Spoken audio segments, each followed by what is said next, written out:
Chapter 858. Guan Xian is engaged. Okay, please come in.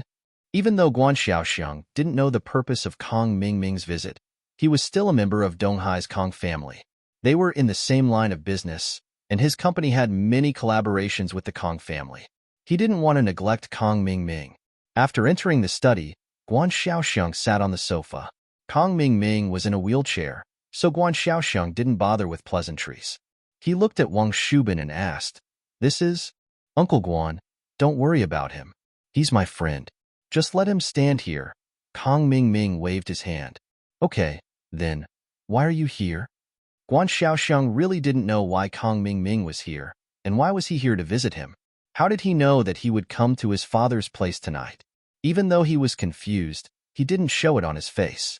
He wanted to hear what Kong Mingming had to say. "Uncle Guan, I'm here to visit you because I'm a little embarrassed." Kong Mingming pretended to be simple and honest as he scratched his head. "I'm not here on behalf of my grandfather, nor on behalf of Dr. Kang's medical company. I'm here for myself." "Oh?" Guan Xiaoxiang frowned slightly, but he only made a sound of confusion. He didn't ask any more questions. "Hee. Uncle Guan, I'm sorry to disturb you, but I have my own difficulties." Kong Mingming was a little embarrassed. "A while ago, my leg was broken. When I was in the hospital, it was Miss Guan's meticulous care that allowed me to get out of the hospital so early. Miss Guan's gentleness, beauty, and generosity deeply touched me. As the saying goes, a gentleman seeks a fair lady. I really admire Miss Guan, and I want to be friends with her. I hope Uncle Guan won't object." "A fair lady seeks a fair lady? You mean you want to be friends with Guan Xian?" Guan Xiaoxiang's frown deepened. "Haha, you're right, Uncle Guan, but I'm not saying that I'm going to be friends with Guan Xian right away. I just hope that you can give me a chance. If it doesn't work out, I'll leave quietly." Kong Mingming tried his best to make himself look pitiful. He just wanted a chance. With that, and the partnership between the two families, Guan Xiaoxiang would definitely give him face. After he finished speaking, he was waiting for Guan Xiaoxiang to agree, but he didn't expect to be rejected. "I'm sorry, but I can't agree to your request." After Guan Xiaoxiang heard Kong Mingming's words, he rejected his suggestion without hesitation.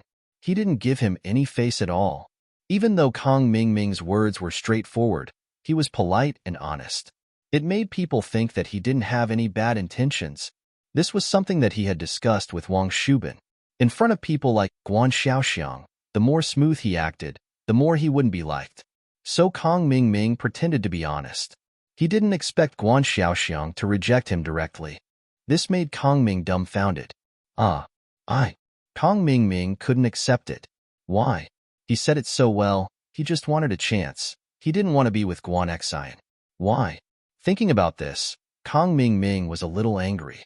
But in order to not anger Guan Xiaoxiang, he suppressed his anger and asked, "Uncle Guan, why? Guan Xian isn't young anymore, right? She's at the age to talk about marriage. And me? Did I do something to displease you? Please don't hesitate to mention it. If possible, I will change them all. This has nothing to do with you." Guan Xiaoxiang waved his hand. "Logically speaking, you are Elder Kang's grandson, my junior. I should be able to give you this chance, but I can't." "Why?" "Because Xian has been engaged since she was young. It's the kind of arranged marriage.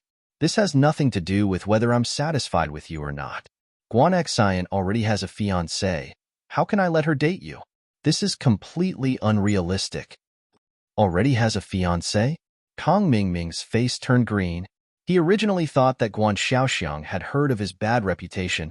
That's why he rejected him. He didn't think that it was because of this reason. If it was his problem, Kong Mingming had the confidence to solve it.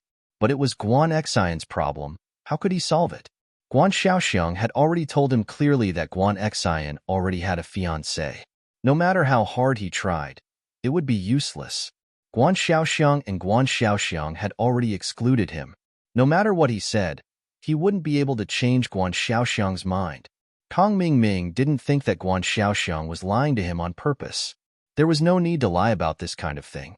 With Guan Xiaoxiang's status, he didn't need to find an excuse to beat around the bush. House Kong wasn't a noble house yet. It was normal for Guan Xiaoxiang to not give him face. So Guan Xiaoxiang's words convinced Kong Mingming and made him completely give up. She already has a fiancé. No matter what, there was no way Guan Xian could be with him. Kong Mingming sighed and said helplessly, "If that's the case, then I'll have to bother Uncle Guan." "Kong Mingming, you are Elder Kang's grandson. You were born in a medical family. You are also very outstanding. Don't you have to hang yourself for this tree? Xian is already engaged. This can't be changed. I hope you can get over it." Guan Xiaoxiang tried to persuade him. After all, Kong Mingming was Dr. Kang's grandson. Guan Xiaoxiang would still give him some face. Kong Xiaoming listened to Guan Xiaoxiang's comforting words and believed them even more. However, the evil thoughts in his mind suddenly sprouted, and his eyes lit up. He pretended to be curious. "I heard that Guan Xian is quite close with someone called Lin Yi. Could he be Guan Xian's fiancé?" Kong Mingming knew that Lin Yi couldn't be Guan Xian's fiancé, but he purposely said it to sow discord. "Oh, Lin Yi?" Guan Xiaoxiang's face was a little displeased.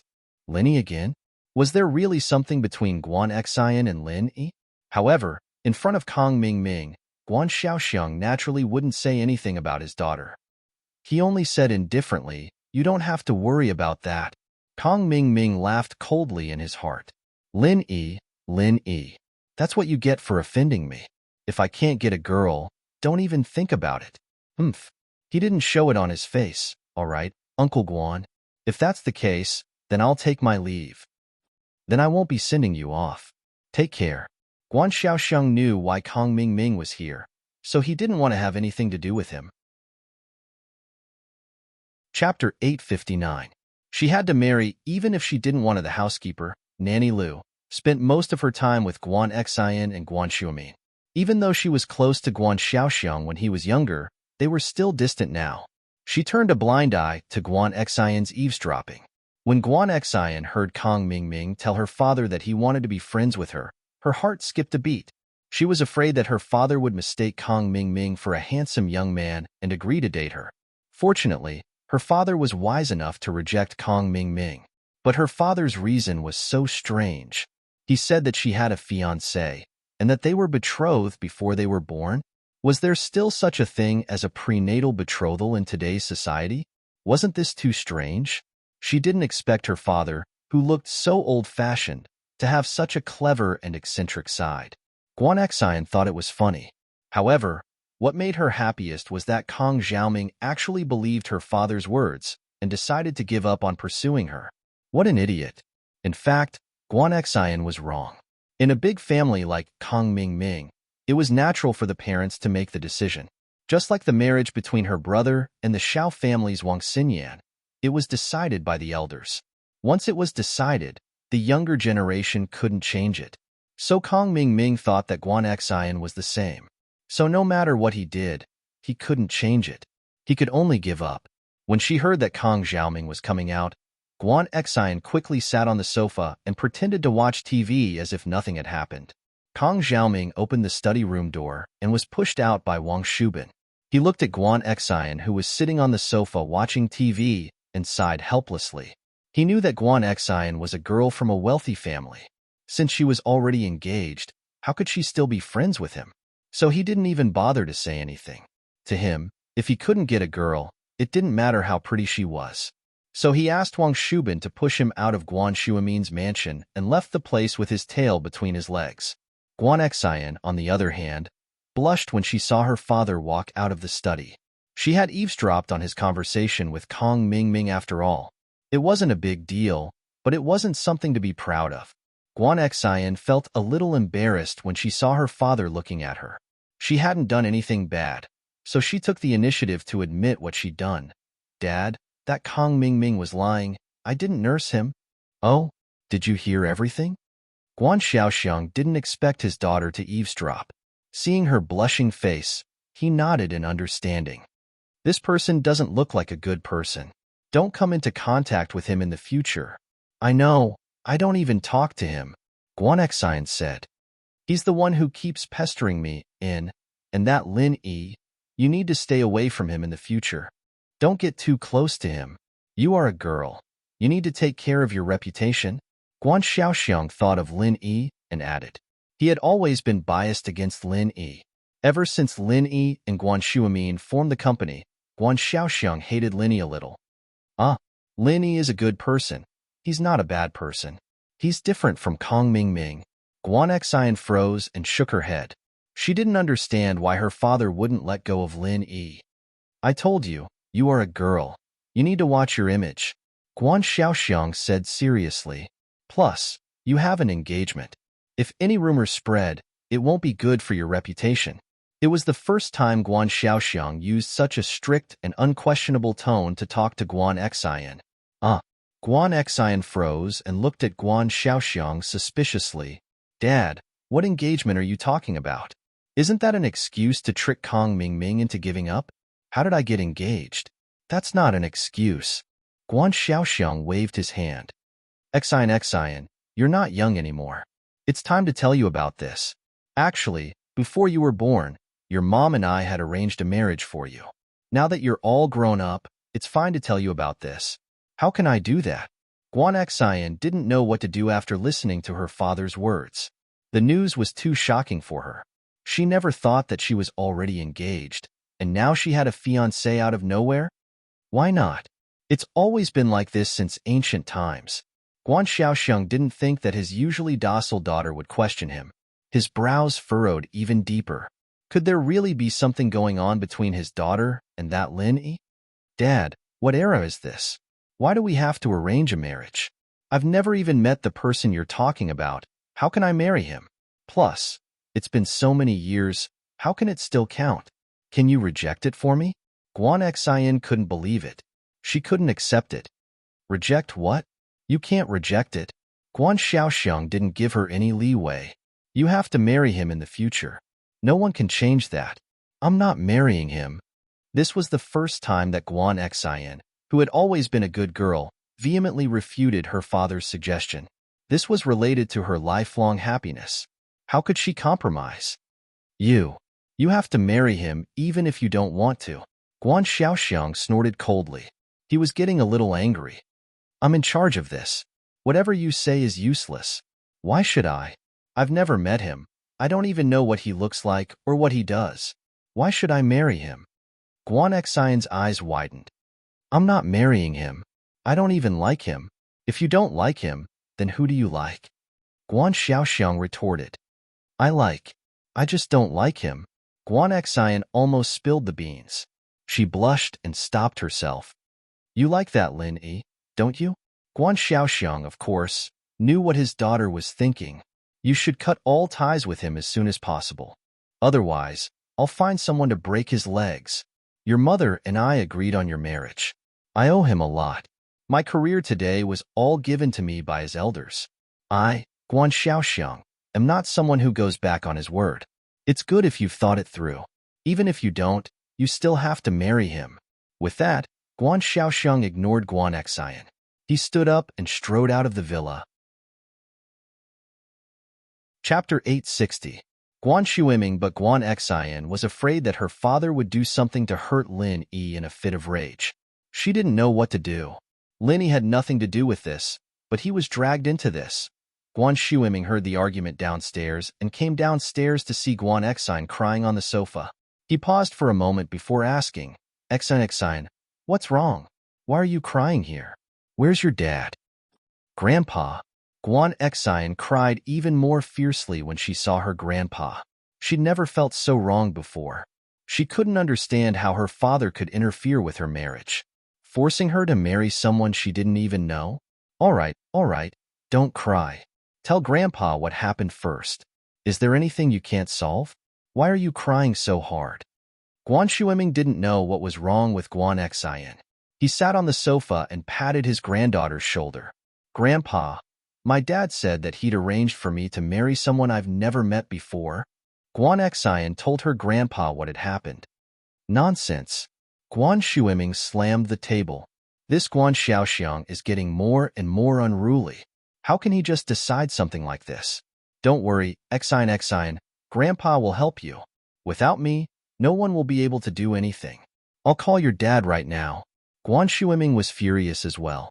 He was an upright man, but he wasn't one to be inflexible. So when he heard that Guan Xiaoxiang was going to arrange for Guan Xian's marriage, he was furious. Plus, his grandson-in-law was Lin Yi, so he couldn't just let Guan Xiaoxiang marry Guan Xian off. You little bastard. What did you say to Xian? You made my precious granddaughter cry? What's wrong with you, kid? Arranged marriage? I'm telling you, you'd better cancel this engagement as soon as possible. Don't even think about it. Guan Shuimin dialed the number and started scolding him. Guan Xiaoxiang froze. His dad hadn't yelled at him like this ever since they'd gotten into a conflict over him starting a company. This made him feel like he had done something wrong when he was young and was scolded by his father. He didn't dare to disobey his father, however. He really couldn't make the decision for the matter that his father mentioned. This was the marriage agreement that he and his wife had made with that nobleman. How could he unilaterally renege on it? Thinking about how much that person had done for him in the past, how great of a favor was that person? If it weren't for his investment and connections, how could he have achieved the results he had today? Can I get the approval of my future father-in-law? He was not an ungrateful person. So for a moment, Guan Xiaoxiang was in a dilemma. Guan Xiaoxiang had been in a cold war with his father for so many years, and he knew that the fact that his father was angry at him for Guan Xian's sake meant that their relationship had improved. If he compromised, then the relationship between father and son would definitely become better. However, could he compromise? It was impossible for him to break his promise with that person. Unless that person broke the contract, Guan Xiaoxiang would never do such an ungrateful thing.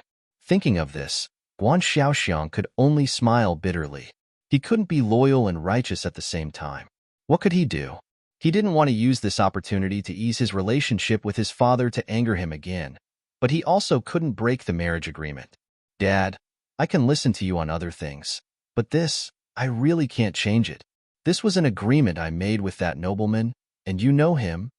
Guan Xiaoxiang sighed. How can I break the marriage agreement? But have you ever thought about Xian's happiness? If that's the case, then when that person comes, let him come to me. Just say that I broke the marriage agreement. Guan Shuimin was so angry that he laughed. He helped you before, and I even helped his wife cure her leg. If he doesn't want to, then he can come to me. If you let Xian get married again, then I'll make sure that she and you are no longer father and son. I'll make her have a cold war with you, just like how you and I did back then. With that, Guan Shuimin hung up the phone with a pop sound, ignoring Guan Xiaoxiang's words. Holding the phone, Guan Xiaoxiang didn't know whether to laugh or cry. He didn't know what to say. His father actually used what he did back then to threaten him. However, at least his father took over the matter, and promised that if there were any problems, he would let that nobleman go to him. This lessened the pressure on Guan Xiaoxiang, but he still didn't want to go back on his word. Regarding this matter, it seemed that he could only slowly convince his father. Now that his father was in a fit of anger, if he called him again to talk about this matter, it would undoubtedly make the already tense relationship between father and son even more tense. This was not what Guan Xiaoxiang wanted to see. Guan Shuimin hung up the phone. On the other side, Guan Xian was also smiling through her tears. Seeing how her grandfather stood up for her, Guan Xian felt that her father would definitely compromise. Yes, if it really didn't work, then she would be like her grandfather, like her father did when he was young, and have a cold war with him. Let's see what he could do to her. If she didn't marry, even if he beat her to death, it would be useless. Xian, are you happy now? Grandpa is on your side. Don't worry, as long as Grandpa doesn't agree, no one can marry you off. Guan Shuimin could still make this decision. Thank you, Grandpa. Guan Xian smiled happily. What are you thanking me for? Okay, go wash your face. Auntie Lu is about to make dinner. Let's go eat something. Guan Shuimin smiled and nodded. Guan Xian happily ran to wash her face. She didn't know that her father still hadn't given up on this matter. Kong Ming came out of Guan Xian's house and got into the car with a bitter face. Zhu Xiaozhang, who was staying in the car, saw Kong Ming come out with a bitter face. He was confused. Master Ming, what's wrong? What's wrong? Guan Xian's father doesn't approve of you two dating. Ah, don't mention it. It's a long story. Kong Ming felt that his time and money were all wasted. The worst part was that he broke his leg and gave Xiaofan hundreds of thousands for nothing. What a big loss. Let me say it. Wang Shubin looked at Zhu Xiaozhang and explained, Guan Xian is already engaged to a husband. It was a marriage agreement made when she was young. This can't be changed, so Guan Xiaoxiang definitely won't let Master Ming and Guan Xian see each other. With the marriage agreement, Guan Xian can't be friends with Master Ming. For the sake of her future reputation, she can't do anything that will damage her reputation. So Guan Xiaoxiang has no chance with Guan Xian. Chapter 861. Meeting at the school gate. Of course it's all wasted. Kong Ming waved his hand in annoyance. It's fine if it's wasted, but the problem is, I can't get Guan Xian, and I can't get the formula. My family is really pressuring me, and my plan has failed. Kong Ming was very worried that his position in the Kong family would be lost. Even if he told his family the truth, they might not blame him. After all, it wasn't that he didn't work hard. It was that he couldn't achieve it no matter how hard he tried. Guan Xian was already engaged to someone else. Even if Kong Ming was the reincarnation of Panin, she wouldn't be able to break the engagement and get together with him, right? But what Kong Ming was afraid of was that even though he wasn't the one responsible for this, he was still responsible for the fact that he didn't investigate thoroughly. If he had found out that Guan Xian was engaged, then he wouldn't need to spend so much effort to pursue her. Wasn't this a waste of time? As Kong Ming's underling, Wang Shubin was also very worried. They were bound together for good or for ill. He understood that without the skin, where would the hair attach? If Kong Ming's position in the Kong family was gone, and his prestige was gone, how could his two underlings have a good life? So it was Wang Shubin's job to solve Kong Ming's problems. When he heard Guan Xiaoxiang reject Kong Ming, he started to think about the next step. Master Ming, since this path is not working, then we won't go. Won't go? How am I going to explain this to my family? I said that I could definitely get Guan Xian. Kong Ming said angrily, but who knew she was engaged? I can't explain this to my family. Doesn't that make me look useless? Of course not. Wang Shubin waved his hand. Master Ming, if you look at it from another angle, then it'll be much easier. Actually, pursuing Guan Xian wasn't your main goal. Your main goal was to get the formula. If you hadn't pursued Guan Xian and gotten the formula, wouldn't you have completed your mission as well? I think Dr. Kong cares about the prescription, not Guan Xian. That's right. But if I don't get Guan Xian, where am I going to get the prescription? Kong Ming thought that Wang Shubin's words made sense, but he couldn't figure it out. There are many ways to get the recipe. Steal, rob, threaten, etc. We don't have to start with Guan Xian. We can still get it from other people in Miracle Dr. Guan's company. Wang Shubin said, I heard that your brother, Kong Xiaobo, is also the vice president of Miracle Dr. Guan's medical company? Yeah, I get angry when I talk about this. Kong Xiaobo actually became a vice president. He's even more powerful than me. I'm so mad. He's just a relative of the Kong family, but he's doing better than me. Kong Ming thought of Kong Xiaobo and felt angry. The news of Kong Xiaobo becoming the vice president of Miracle Dr. Guan's medical company wasn't a secret. Miracle Dr. Guan's medical company had already announced it to the media. Master Ming, as the saying goes, when there's a war, blood brothers go to war. Wang Shubin said, think about it. You and Kong Xiaobo are cousins. Although he's the vice president of Miracle Dr. Guan's medical company, I don't think he's earning much money, right? I think you can go find Kong Xiaobo. After all, he's a member of the Kong family. You can reason with him, move his emotions, and promise him a lot of money. It shouldn't be hard to get the prescription from him. Kong Xiaobo knows the prescription of the pill of life extension and toxin cleansing? That's impossible. Although he's the vice president, this prescription should only be known by Guan Xuemin and Fatty Lai, right? Kong Ming wasn't stupid. He shook his head and said, Master Ming, your priority right now isn't to find the prescription of the pill of life extension and toxin cleansing. That can wait. Did you forget about the new mission that Kong Xiaolong gave you? He wants you to get the prescription of Miracle Dr. Guan's injury medicine and the source of the raw materials.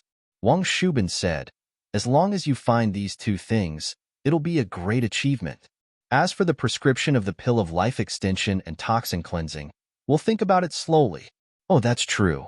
The injury medicine isn't that important. Kong Xiaobo should know the prescription and the source of the raw materials. Kong Mingming nodded and said, if that's the case, there's a way. Tomorrow, I'll go find Kong Xiaobo and have a good talk with him. I'll get the prescription and the source of the raw materials from him. Master Ming, you have to remember two things. One is to play the family card. You have to let Kong Xiaobo know that the rise and fall of House Kong is the responsibility of every member of House Kong. You can give him some benefits. For example, after you take control of House Kong, give him some shares of Dr. Kang's medical company. Anyway, this is all nonsense. You don't know when you'll be able to take control of House Kong. Wang Shubin said. Other than that, you have to give him some benefits that he can see right now. Didn't you give Xiaofan a sum of money before? You can say that you did it because of Kong Mingming. This time, you have to give Kong Mingming some more money. Otherwise, he won't cooperate if he can't see the benefits. Yes, what you said makes sense. Kong Mingming nodded. I got it. Shubin, you really are the brains. I thought there was no other way, and I was going to go home with my tail between my legs. I didn't expect you to have so many ideas. Hee, it's my responsibility to come up with ideas for Master Ming. Wang Shubin smiled proudly. The next afternoon, Kong Mingming carried a black leather suitcase with 300,000 yuan and went to visit Kong Xiaobo. Kong Xiaobo would go to Dr. Kang's medical company every afternoon. He had already told his homeroom teacher, Teacher Lu. Seeing that Kong Xiaobo had such a good future, Teacher Lu naturally wouldn't stop him. What was the purpose of going to university? Wasn't it to learn some skills and get a diploma to find a good job? Now that Kong Xiaobo had passed this step and found a good job, the homeroom teacher, Teacher Lu naturally wouldn't say anything. Kong Mingming already knew Kong Xiaobo's daily schedule. When Kong Xiaobo left school at noon, Kong Mingming stuck his head out of the Porsche Cayenne's rear window. Bro. Here. At first, Kong Xiaobo didn't think the voice was calling him. Although it was familiar, who would come to his school and call him bro? So he didn't pay attention. However, the voice called again. Xiaobo. Here? Chapter 862. The omnipresent Lin Yi Kong Mingming. What's the matter? But even so, Kong Xiaobo wasn't afraid of Kong Mingming. The two of them had already fallen out on the day of the banquet. There was nothing to worry about anymore. Kong Xiaobo called Kong Mingming by his name. Hey, little brother. Why are you still so distant from me, your cousin? You still call me Kong Mingming. You should call me second cousin. Kong Mingming said with a smile. Huh. Kong Xiaobo was stunned after hearing Kong Mingming's words. What did Kong Mingming mean? Did he get kicked in the head by a donkey? Bro, what are you waiting for? Get in the car. We haven't seen each other in a long time, right? Kong Mingming waved at Kong Xiaobo. He purposely let Zhu Xiaozhang drive. Wang Shubin sat in the front passenger seat and left a seat for Kong Xiaobo in the back. Kong Mingming, what do you want? Kong Xiaobo frowned. Long time no see? Didn't I see you giving money to Xiaofan a few days ago? Xiaobo, you're still wary of your cousin. Haha, I came here today to apologize to you. I was young and didn't know any better. I did some things that angered even the gods. I hope you can forgive me. Kong Mingming said it in a nice way so that Kong Xiaobo could get close to him. At that moment, Lin Yi and Tang Yun walked out of the school holding hands. They saw Kong Xiaobo talking to Kong Mingming with a wary face. They felt it was strange and asked, Xiaobo, what are you doing? Boss. Kong Xiaobo was overjoyed when he saw Lin Yi. He didn't know what Kong Mingming was trying to do. He didn't want to talk to Kong Mingming. First, how did Kong Mingming treat Kong Xiaobo? How could Kong Xiaobo not hate him? Second, he used to play with Kong Xiaobo's girlfriend, Xiaofan, and hurt her. Kong Xiaobo not scolding him was already giving Kong Mingming face. Kong Mingming naturally didn't know that Lin Yi was the manager of Miracle Dr. Guan's medical company. Until now, House Kong still thought that Xuemin was the manager of the company. As for Lin Yi, he was just a bystander. As for Kong Xiaobo being able to enter Miracle Dr. Guan's medical company, Kong Ming didn't think it was because of Lin Yi. From his point of view, Kong Xiaobo must have given Xuemin the Golden Creation Medicines formula in exchange for the position of vice president. In reality, Lin Yi always gave the same impression to his enemies. He was harmless, as if he was everywhere, but no one knew of his existence. So Kong Mingming didn't put Lin Yi in his eyes. He didn't care about what he said or did. He still urged Xiaobo, "Get in the car. You haven't eaten yet, right? Let's find a place to eat." Boss, this. Kong Xiaobo was someone who listened to Lin Yi. He always followed Lin Yi's lead. If Lin Yi didn't come, he definitely wouldn't continue talking to Kong Mingming. He would have turned around and left. But now that Lin Yi was here, he needed Lin Yi to make the decision. Heh, since Kong Mingming is treating, there's no harm in going. Let's go and have a look, Lin Yi shrugged. He wanted to see what this Kong Mingming would come up with. Boss, will you come with me? Kong Xiaobo hesitated and asked. Ask your cousin if he agrees, Lin Yi asked with a smile. Kong Xiaobo and Lin Yi didn't deliberately avoid Kong Mingming when they talked. So Kong Mingming heard everything they said. Kong Mingming was anxious to find Kong Xiaobo to get the prescription. Seeing that Kong Xiaobo was very obedient to Lin Yi, he planned to invite Lin Yi along. Last time when Xiaofan took his money, Lin Yi was also present. So Kong Mingming felt that Lin Yi wasn't a righteous person. At the very least, he was greedy. So he didn't need to hide this matter from Lin Yi. As long as there were benefits, Lin Yi would let Kong Xiaobo take it. So before Kong Xiaobo asked, Kong Ming said first, Lin Yi, right? We're friends, and we've met a few times. Let's have a meal together? Kong Mingming didn't pursue Guan Xian anymore, so his hatred for Lin Yi had faded a lot. Especially after Guan Xiaoxiang silently tricked Lin Yi last night. It let Kong Mingming breathe a sigh of relief. Now that the two of them didn't have any conflicts of interest, Kong Mingming didn't mind having Lin Yi with them. You guys go. I won't be going. Tang Yun knew that Lin Yi had something to do, so she let go of Lin Yi's hand and said to Lin Yi, It's okay, let's go together. Lin Yi looked at Kong Mingming and said, Let one of your people get down and follow us in a taxi. I have 3 people.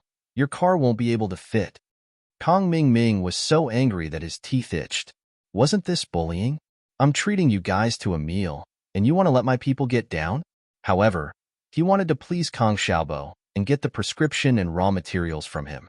He couldn't afford to offend Lin Yi. Thus, Kong Xiaoming's expression changed again and again. He said to Wang Shubin in annoyance, Shubin, help me sit in the front passenger seat. Then, you sit in the taxi and follow us. Kong Mingming sat in the front passenger seat, Lin Yi, Tang Yun, and Kong Xiaobo sat in the back seat of the Porsche Cayenne. Kong Mingming told Zhu Xiaozhang to find a high-class hotel, then they went into a private room. Kong Xiaobo had Lin Yi by his side, so he wasn't afraid of Kong Mingming. Since he was already here, he didn't care about Kong Mingming. However, Kong Mingming was here to please Kong Xiaobo, so he didn't mind. Xiaobo, I heard that you are the vice president of Miracle Dr. Guan's medical company?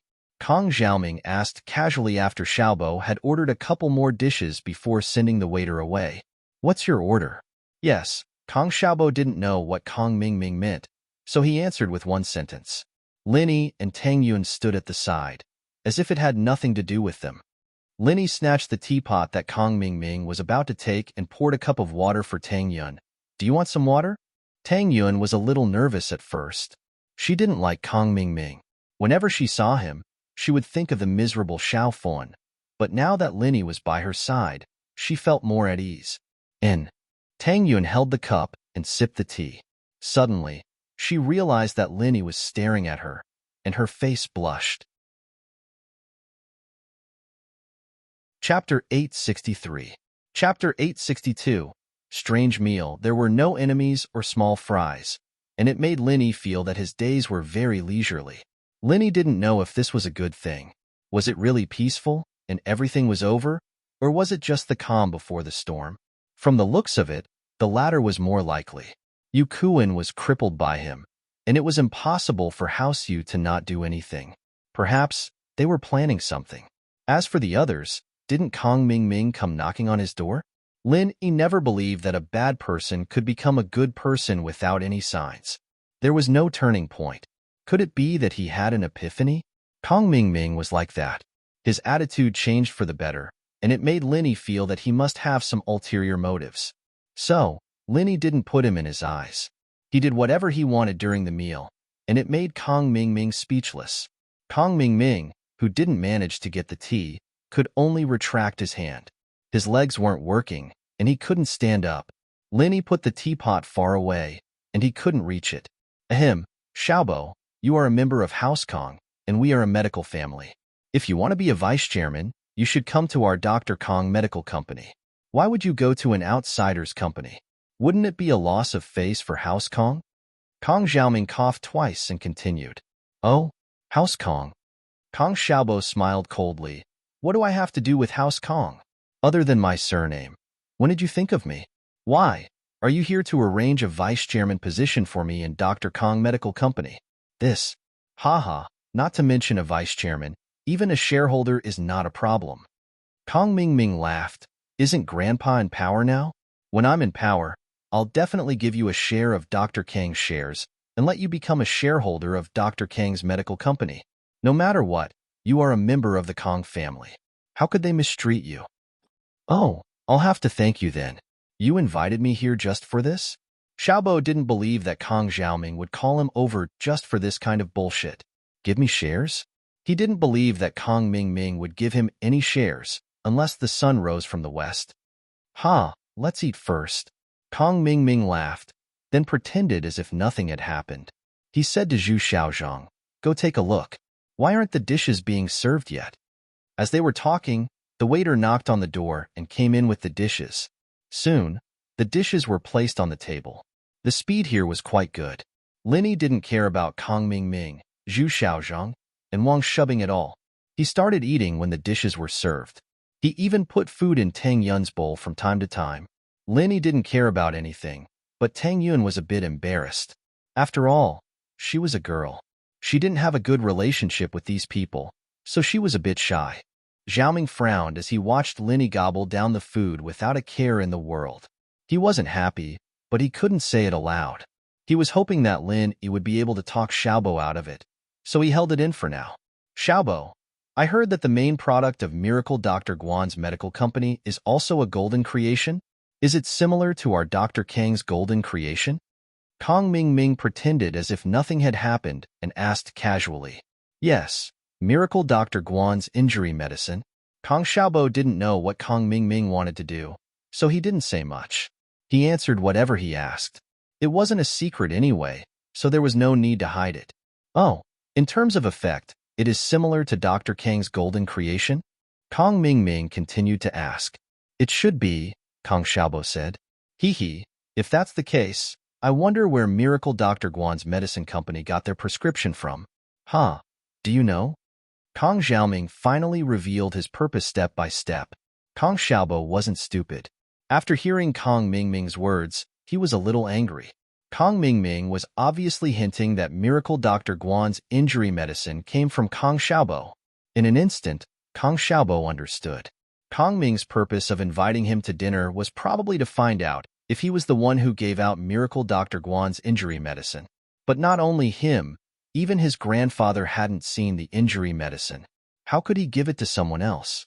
So, Kong Xiaobo said coldly, how would I know? Haha, if you don't know then you don't know. Don't be angry. Kong Mingming saw that Kong Xiaobo was angry and quickly tried to calm him down. Why should I be angry? Kong Xiaobo said indifferently. He looked at Lin Yi to see what he had to say.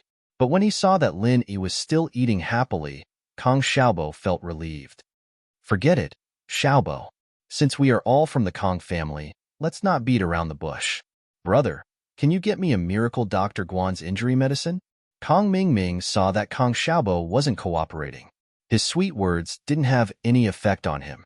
He was anxious and decided to say his purpose directly. Miracle Dr. Guan's injury medicine? What do you want it for? Kong Xiaobo was stunned. Don't you have Dr. Kang's golden creation medicine? Haha, just for reference. The more the better. Kong Mingming smiled. How about it?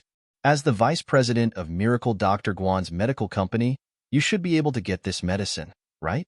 Of course, although we are all from the Kong family, as the saying goes, blood brothers should be fair. I won't let you do it for free. Shubin. At this time, Wang Shubing took out a black leather suitcase and placed it on the table. Then, he opened it. It was a suitcase full of cash. It was dazzling. The reason why Kong Ming didn't use a card but cash was because the visual impact of cash was far greater than a bank card. He wanted Kong Xiaobo to accept this suitcase of cash under the impulse of desire. What do you mean? Kong Xiaobo frowned. It would be a lie to say that he wasn't tempted by a suitcase of cash in front of him.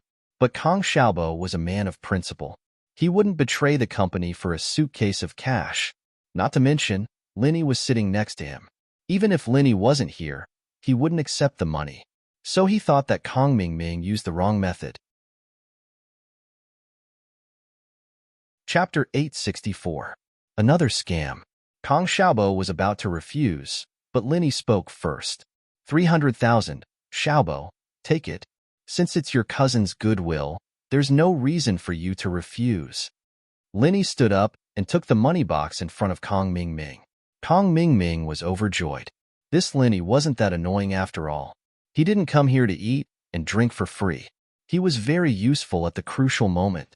He's greedy, but that's good. I like greedy people. With Lin Yi by Kong Xiaobo's side, things will be much smoother. Yeah, the Lin brothers are right. There's no reason to refuse such a large sum of money. Kong Ming agreed with a smile. He didn't say the last part of the sentence, which was that he was taking someone's money to get rid of a disaster for them. Kong Xiaobo was stunned by Lin Yi's action. Why was Lin Yi asking him to take the money? Wasn't that the same as giving the prescription to Kong Ming? He looked at Lin Yi with uncertainty. He wanted to ask what was going on, but he was afraid that Lin Yi's plan would be ruined by him. Xiaobo, isn't it just a prescription? As the vice president of the company, you should have access to these core secrets. Why don't you just give the prescription to your cousin? Lin Yi gave Kong Xiaobo a look and continued. As for the source of the raw materials, I'm afraid it's not that easy to find out. But try your best. Yeah. Let's get the prescription first. Kong Ming didn't insist. As long as he got something first, he would have the evidence of Kong Xiaobo accepting bribes. Then, he could get any information he wanted. The prescription, of course. Lin Yi patted his chest and promised. Right, Xiaobo? This, yes. Kong Xiaobo saw that Lin Yi had already agreed. How could he refuse? Although he didn't know what Lin Yi wanted, he could only cooperate with Lin Yi. Kong Ming didn't expect to achieve his goal so easily. He was elated. During dinner, he didn't talk much with Kong Xiaobo. He agreed that if Kong Xiaobo succeeded, he would call him directly. Kong Ming and the others left the restaurant. Kong Xiaobo, who was carrying a box of money, was still confused. Boss, what's the meaning of this? They want the prescription. Do we give it to them? Heh, of course we have to. Otherwise, they would have wasted 300,000, Lin Yi smiled. But you don't have to steal it. I'll write one for you. As he spoke, Lin Yi took out the flyer he got from the restaurant and wrote a prescription for Kong Xiaobo in the blank space. I'll give it to you. Just call Kong Ming when the time comes. Huh, this is the real prescription? Kong Xiaobo was in disbelief. He knew a little about Miracle Dr. Guan's injury medicine. He heard that the prescription was different from Dr. Kang's. Not only did it lower the cost, but it was also more effective than Dr. Kang's. Lin Yi gave the prescription to Kong Ming. Didn't that mean he was giving away the benefits to others? Of course it's the real prescription. Lin Yi nodded, but he smiled. But this prescription is Dr. Kang's golden creation medicine. Didn't he suspect that you know their prescription? That's perfect. We'll just use this prescription to fool them. Dr. Kang's golden creation medicine prescription? Boss, how do you have it?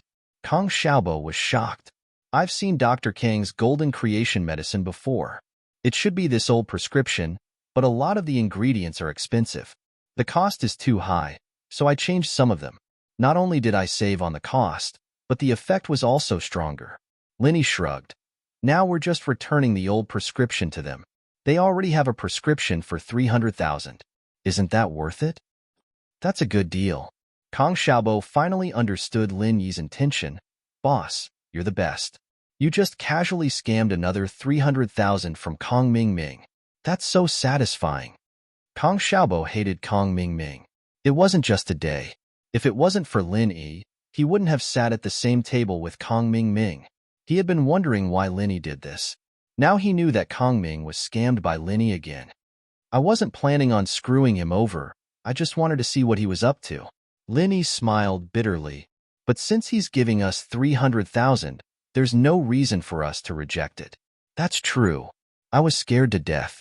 I thought he sold the prescription for 300,000. My heart almost exploded. Kong Xiaobo let out a sigh of relief. Boss, I'll give you the money.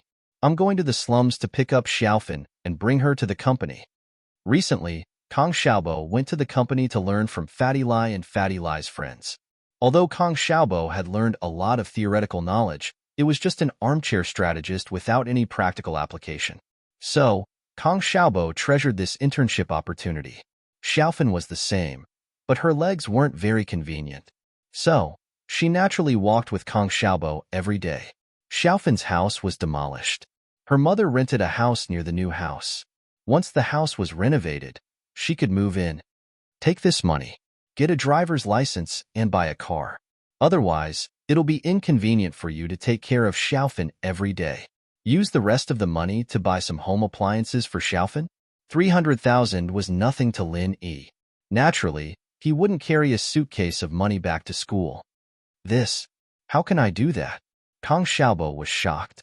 He never thought that the money would be given to him. Although Lin Yi worked under him, Kong Xiaobo knew his own limits. He didn't think about the money. So, when he left, he proposed to return the money to Lin Yi. He just didn't expect Lin Yi to give the money to him. There's nothing wrong with it. Just take it. Lin Yi patted Kong Xiaobo's shoulder and waved his hand. Lin Yi was a person who could distinguish between kindness and hatred. He was good to his friends and bad to his enemies. Even if his enemies didn't provoke him, Lin Yi would beat them up whenever he had the chance. For example, just now, Kong Mingming lost 300,000 for no reason. Although Kong Xiaobo didn't help Lin Yi much, Lin Yi didn't care. When Zhong Pingliang came to his door, Kong Xiaobo's sacrifice was enough to make Lin Yi look at him in a different light. Friendship wasn't about taking things from each other. So, Lin Yi wouldn't ignore Kong Xiaobo just because he couldn't help him. Chapter 865. Cured. Sikagenjin Dajo spent money like water these days. He spent more than 10 million to treat Jiningjun at Yaowang's place. Although his crooked mouth, lame feet, and the diseases that were transferred to his hands and ears were also cured, Jiningjun's body had other diseases. Impotence. After Jiningjun's hands and ears were healed, Jindajo brought him to a massage center to celebrate his recovery. He wanted to wash away his bad luck, but during the massage, he ordered a prostitute out of interest. Sadly, he became a living eunuch. After taking a few Viagra, it didn't work. Jiningjun panicked and couldn't care less. He stumbled to the door of his father's room next door. Jiningjun called a prostitute. How could Jindajo just wait there like an idiot? He naturally ordered a prostitute as well. After entering the room, he was having fun when he suddenly heard a knock on the door. He jumped in fright and almost had a heart attack. This massage center was managed by Tsihua, and he was the one who introduced them to this place. It was said to be very safe, and he didn't expect to be disturbed. Jindajo put on a bathrobe and opened the door while cursing. "Who is it?" "Dad, it's me. I'm Ingjun." Ingjun knocked on the door anxiously. Jindajo was a little nervous when he thought it was the police or his enemies, but when he heard it was his son, Ingjun, he was enraged. "You little bastard, I can't get up now. Knock my kidney. What's wrong?" "Huh." Ingjun froze and said in fear, "Dad, you can't get it up too?" "No way. It's all because you scared me." Jindajo frowned and suddenly froze. "What? You can't get it up too?" "Yeah, Dad. I can't get it up. What should I do?" Jiningjuan's voice sounded like he was about to cry. "I've taken 3 Viagra, but it's useless. It suddenly doesn't work." Jindajo jumped in fright and immediately lost the desire to play with Mississippi. His lust also dissipated. He quickly opened the door and let Jiningjun in.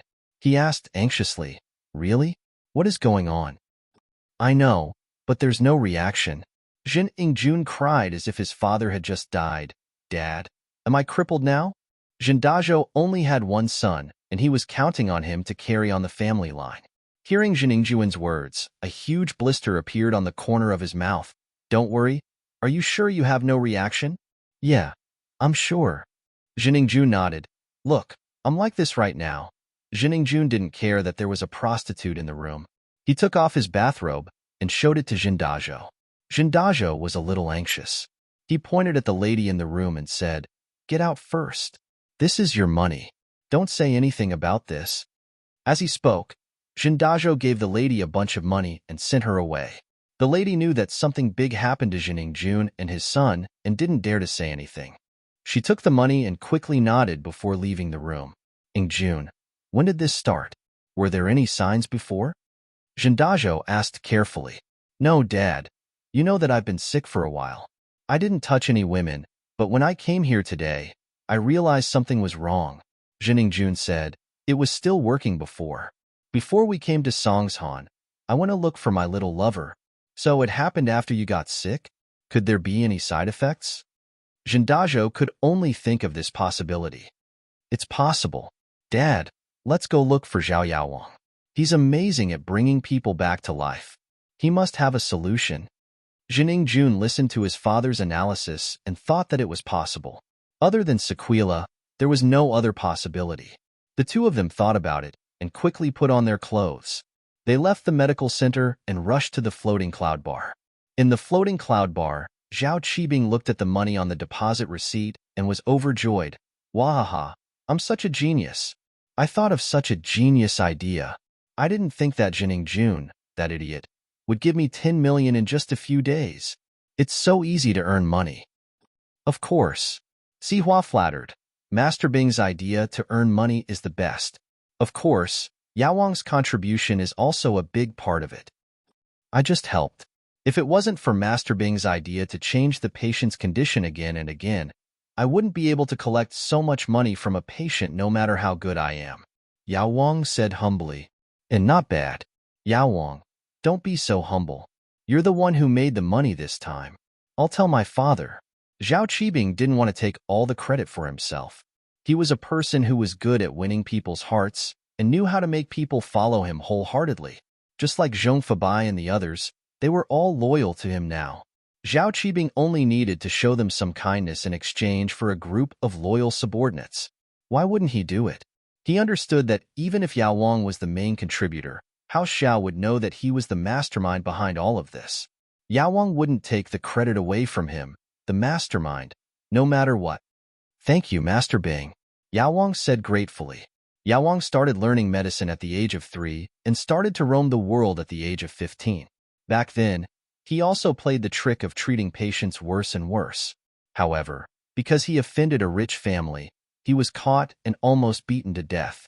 If it wasn't for the head of House Zhao, Zhao Guangyin, who saved him, there wouldn't be Yao Wang today. So, Yao Wang was very grateful to House Zhao. He felt that his life was given to him by House Zhao. No matter what House Zhao asked him to do, it was only natural. Master Bing was Zhao Guangyin's son, so naturally, he would support him with all his heart. He didn't ask for anything in return.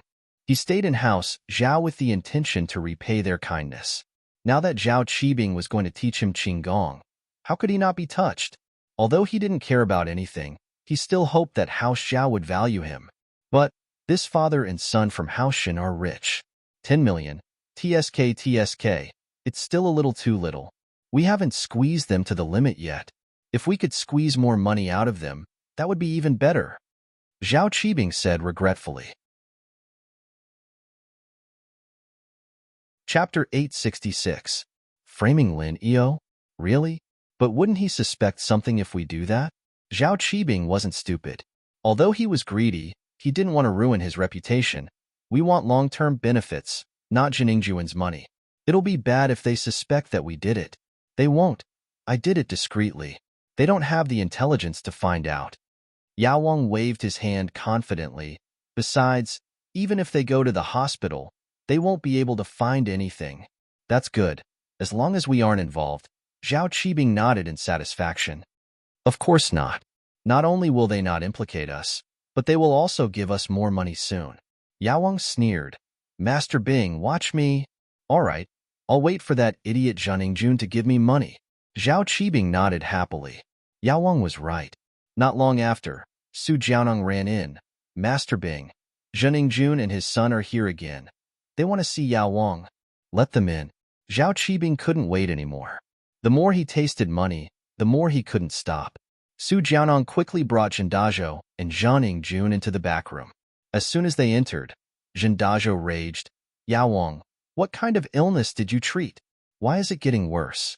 Why did you treat something that wasn't sick before?" Although Zhendazhou was a boorish man, he was meticulous. He knew that it wasn't reliable to blame Zhang Yingjuan's illness on the sequelae, but in order to let Yao Wang treat his son and spend less money, he had no choice but to complain first. "Zhendazhou, watch your words. Is this a place for you to be arrogant? Even if this is your territory, you better behave yourself in front of me." Zhao Qibing frowned unhappily, but his heart was beating like a drum. Did Zhendazhou and Zhang Yingjun find out something? Zhendazhou's face froze. Indeed, he was only thinking about Yao Wang and forgot that this was Zhao Qibing's territory. He didn't dare offend Zhao Qibing. It wouldn't be hard for the power behind Zhao Qibing to kill him. So, Dazhou's face turned into a smile. "Master Bing, don't be angry. Humph. If you have something to say, then say it nicely. Don't think that just because you spent money to see the king pharmacist, you are a god. In my place, customers are not gods." Zhao Qibing curled his lips. Seeing that Dazhou didn't dare to act rashly, he calmed down and sneered, "We don't accept normal people who want to see Yao Wang." Of course, of course. Dazhou didn't dare to say anything after seeing Zhao Qibing's attitude. He said with a bitter face, "Master Bing, Yao Wang, please take a look at my son. Didn't I cure Zhang Yingjuan's illness? What else are you looking at?" Yao Wang pretended to be confused as he looked at Zhendazhou. "No, he's still sick." Zhendazhou quickly said, "You're sick? I can't tell. Your mouth and ears aren't crooked. Your hands and legs are working. You're a handsome young man. What's wrong with you?" Yao Wang looked at Zhang Yingjun and said, "No, it's not on the surface. It's a hidden illness." Zhendazhou quickly said, "Yingjun can't get it up." "Can't get it up?" Yao Wang froze. Zhao Qibing and Sihua also pretended to be surprised and opened their mouths wide. They looked at Zhang Yingjun in disbelief. "How can you not get it up? When did you find out that you can't get it up?" "Just now." Zhang Yingjun said hurriedly, "My dad and I went to the massage center under Sihua Bro's protection. I just wanted to take a hot shower to wash away my bad luck. Then I went to a prostitute and my lower body didn't have any reaction after taking 3 Viagra." "Did you have this illness before?" Yao Wang frowned and asked. "No, I wouldn't be a prostitute if I had this illness." Zhang Yingjun quickly shook his head. "I can't offend Linny for those 2 girls. If you're not sick, why did you take Viagra? Why did you take so many?" Yao Wang sneered in his heart. "You weren't sick before, but your kidneys are weak." Yao Wang had already checked it before. Zhang Yingjun was embarrassed and laughed dryly. "I just don't have much stamina." Yao Wang nodded and looked at Zhang Yingjun carefully. "All right, give me your hand. I'll check your pulse." "Yes." Zhang Yingjun quickly gave his hand to Yao Wang, and Yao Wang pretended to check his pulse. In fact, Zhang Yingjuan's illness was caused by him, and he didn't need to check his pulse at all. He was just pretending for the Zhen father and son. After a while, Yao Wang's brows slowly locked together. He didn't say anything and only closed his eyes in silence. Did he have a serious illness that scared the Zhen father and son? Zhendazhou was counting on Zhang Yingjun to carry on the family line. Now that he was disabled, what would he do in the future? Wouldn't he die without descendants? Zhang Yingjun, on the other hand, didn't think so far ahead, but he was also scared. After all, he couldn't play with women anymore, and his life would lose a lot of fun. "You are not sick." After a while, Yao Wang spat out these 3 words. "Not sick?" Zhendazhou and Zhang Yingjun widened their eyes and looked at Yao Wang in disbelief. Zhang Yingjun screamed, "How can I not be sick? That's the truth. Yao Wang, if you don't believe me, I'll take off my pants for you to see." "There's no need for that." Yao Wang waved his hand. "I said you're not sick because you're not sick, but you said you're impotent. This is real." "Oh? What do you mean?" Zhang Yingjun was confused. "You're impotent. This isn't an illness. Someone did something to you." Yao Wang sighed and looked at Zhang Yingjun sympathetically. "I didn't expect Lin Yi to be so evil. Not only did he make you sick on the surface, but he also made you a cripple in the dark. He's so evil." "Huh? Lin Yi again?" Zhang Yingjun was furious when he heard that it was also Lin Yi's fault. Dad, this Lin Yi is too evil. I want to kill him. Dazhou was infuriated as well. He didn't think that Lin Yi would be this evil, leaving his son with such an illness. Ingjun, don't worry, I'll avenge you. Dazhou was furious as well. He didn't expect Lin Yi to be this evil. Chapter 867. The price was a little. Lo Zhao Qibing and Lin Yi had a grudge against each other. If he could transfer the grudge to Dazhou and Zheningjun and let them deal with Lin Yi, why not? Yao Wang felt that this was killing two birds with one stone. Master Bing would praise him again. Of course, we have to treat him first. Zheningjun quickly said, Yao Wang, can my illness be treated? Yes, but it's difficult. The king of medicine sighed. To me, the king of medicine, there is naturally no illness that cannot be cured, but the degree of difficulty is different. Previously, when I was treating you, I already wasted a lot of qi. Now, your illness is not small, and it also needs to use qi. Yao Wang, don't worry, I won't shortchange your medical fees. Just tell me how much you need. Dazhou quickly said when he heard that his son could be saved. You have to ask Master Bing about this. If I use all my qi on you, then if other patients come, I won't be able to save them. At that time, the loss won't be just a little. Yao Wang said with some difficulty, how about this? I'll treat Ingjun after I recover my pure energy. How about that? That way, the medical fees will be cheaper. This. How long do I have to wait? Dazhou didn't have much money left. He came to Songshan with 50 million to invest in the gambling boat, but before he even invested, he had to spend more than 10 million to treat his son's illness. From Yao Wang's tone, it seemed like treating his son's illness would cost a lot more than before. He hesitated. If he could wait for a while, why not wait if it was cheaper? 3 to 5 years, Yao Wang said indifferently. Huh. Zheningjun and Dazhou froze and looked at each other. 3 to 5 years? Dazhou thought that he would only have to wait for a few days, at most a month. Who knew that it would be 3 to 5 years? Wasn't that too long? Zheningjun couldn't wait any longer. If something went wrong or he couldn't find Yao Wang, wouldn't he be a eunuch for the rest of his life? Thinking of this, Zheningjun couldn't help but look at Dazhou for help. Dazhou also thought of this. How could he wait? If he waited any longer and something went wrong, then his Zhen family would have no descendants. Dazhou gritted his teeth and asked, Master Bing, the consultation fee is not a problem. As long as we can cure Ingjun's illness, money is not a problem. This? Master Bing hesitated and said awkwardly, Sigh, it's not that I don't want to treat you, but life has a price, and qi is priceless. Dazhou only wanted to curse after hearing Master Bing's words. What kind of theory was this? Life was priceless, and qi was priceless. However, Dazhou couldn't get angry. He could only hold back his anger and said, It's okay. Just say it. At least 30 million. Qibing said faintly. Huh. Dazhou was dumbfounded when he heard the price. Although he expected the price to be high, he didn't expect it to be this high. 30 million. That was earned by Donghai bit by bit, and it was gone just like that? Master Bing, the price? Yao Wang heard the price and was in a difficult position. Dazhou was overjoyed when he heard Yao Wang's words. It seemed that Yao Wang also felt that the price was a bit high and wanted to help him. Yao Wang was such a good person. Thus, he hurriedly echoed, Yes, this price is really a bit low. Yao Wang followed. My qi is priceless. Dazhou almost vomited blood when he heard Yao Wang's words. So Yao Wang thought that the price was too low, not too high? Yet, he had foolishly agreed with them. He was truly foolish to the extreme. Oh, Dazhou, you think so too? It seems like I'm really a kind person, asking for such a low price. Zhao Qibing shook his head in self-mockery. If that's the case, you can add more. That? Haha, haha, I'm a bit short on money recently. 30 million it is. Dazhou awkwardly agreed to the price. How could he dare to disagree? If he didn't, it might become 40 million soon. 30 million it is. I've already said it. Yao Wang, this is the price, right? What do you think?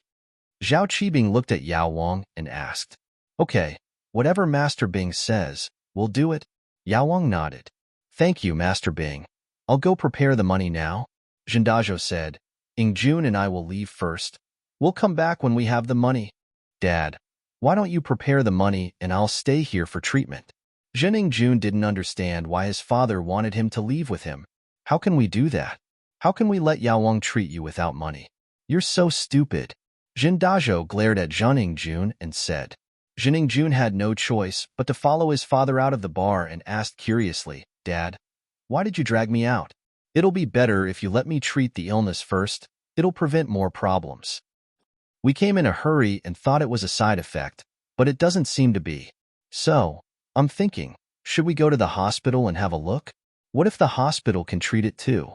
Then we won't have to waste money, right? Jindajo wasn't stupid and had some intelligence. You're right, I was too impatient. June nodded. Yeah, 30 million can be used for anything. But if it's used for treatment, it'll hurt my heart. The father and son discussed and stopped a taxi to go straight to the hospital. However, they went to the First People's Hospital, the male specialist hospital, and so on. In the end, they couldn't find anything.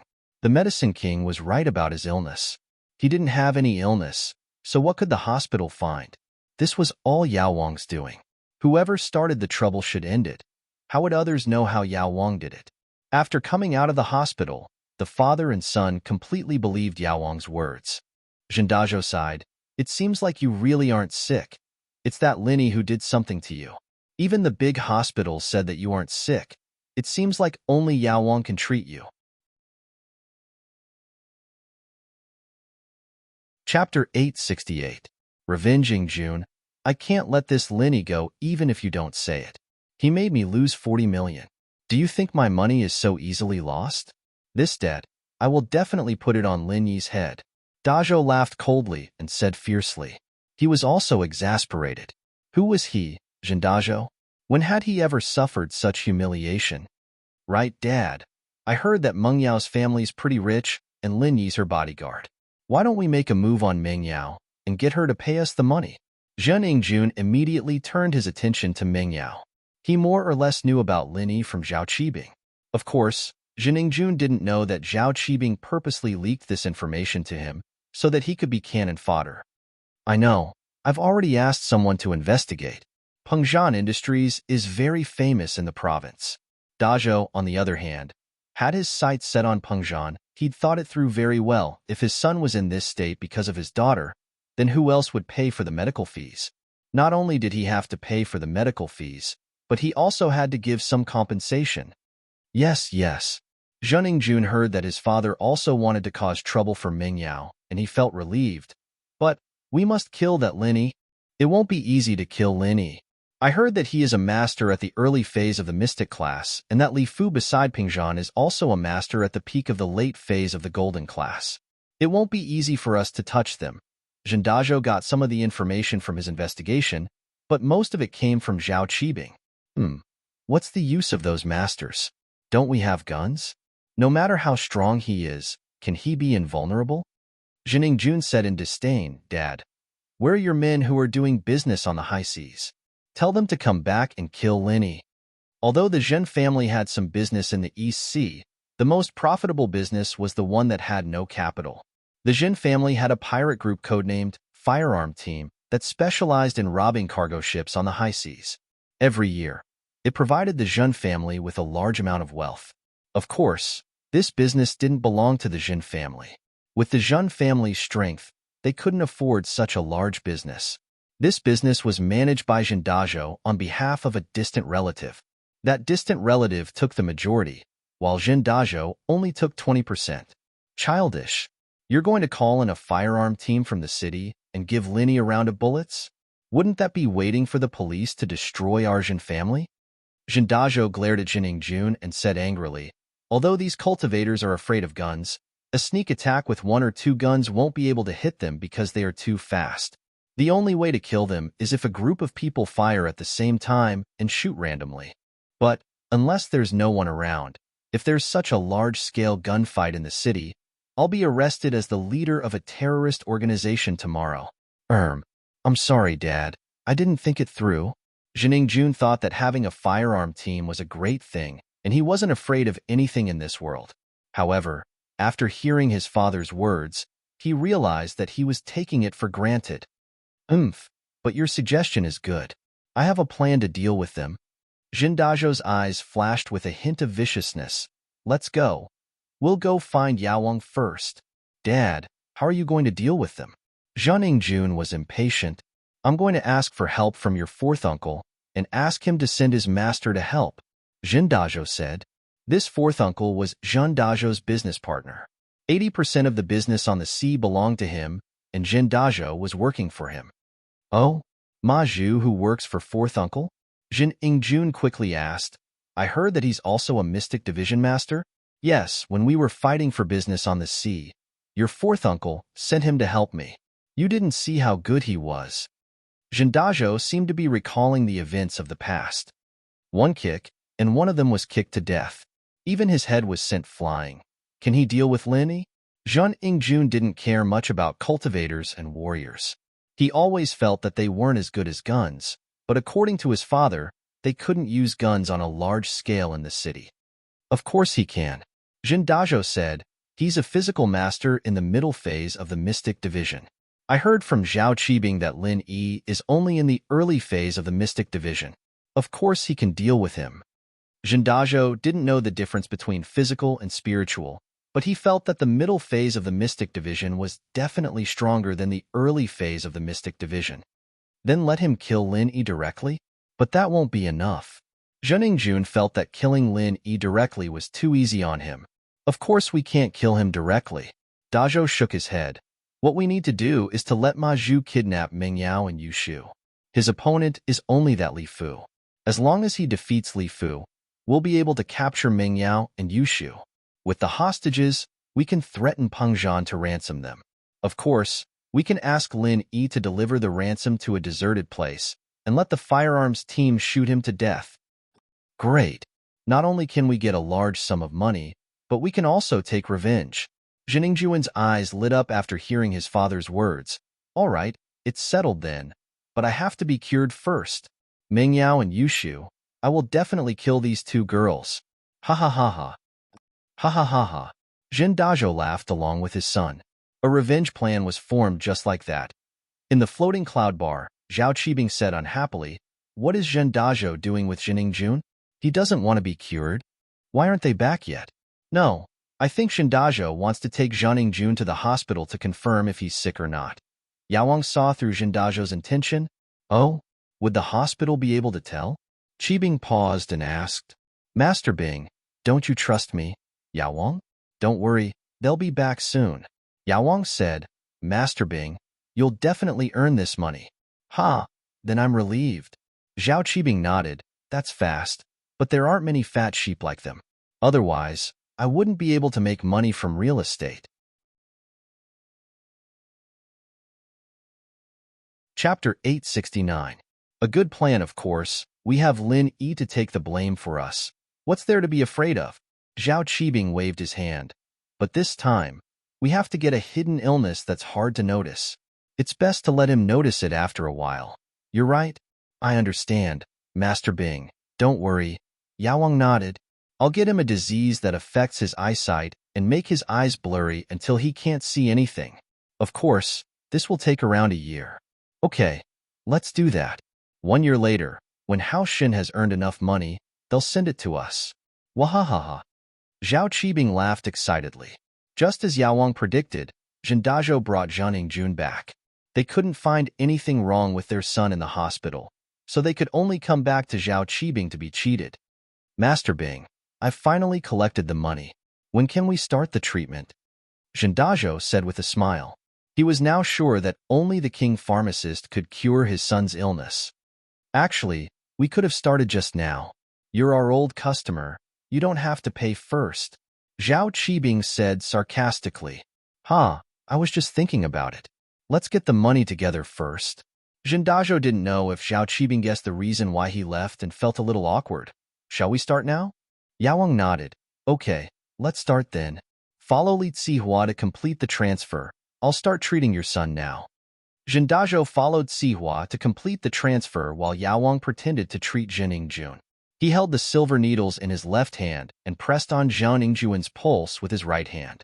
He transferred traces of pure energy into Zhen Yingjuan's body, making Zhen Yingjun feel as if his entire body was heating up. The silver needles instantly covered Zhen Yingjuan's body, turning him into a porcupine. However, Zhen Yingjun believed in Yao Wang's medical skills and wasn't afraid. In fact, Yao Wang only inserted one needle in the right spot. The other needles were just for show and didn't pierce into the acupoints at all. The last one was to destroy his vision. But Zhen Yingjun didn't know about it and thought that it was some kind of magic.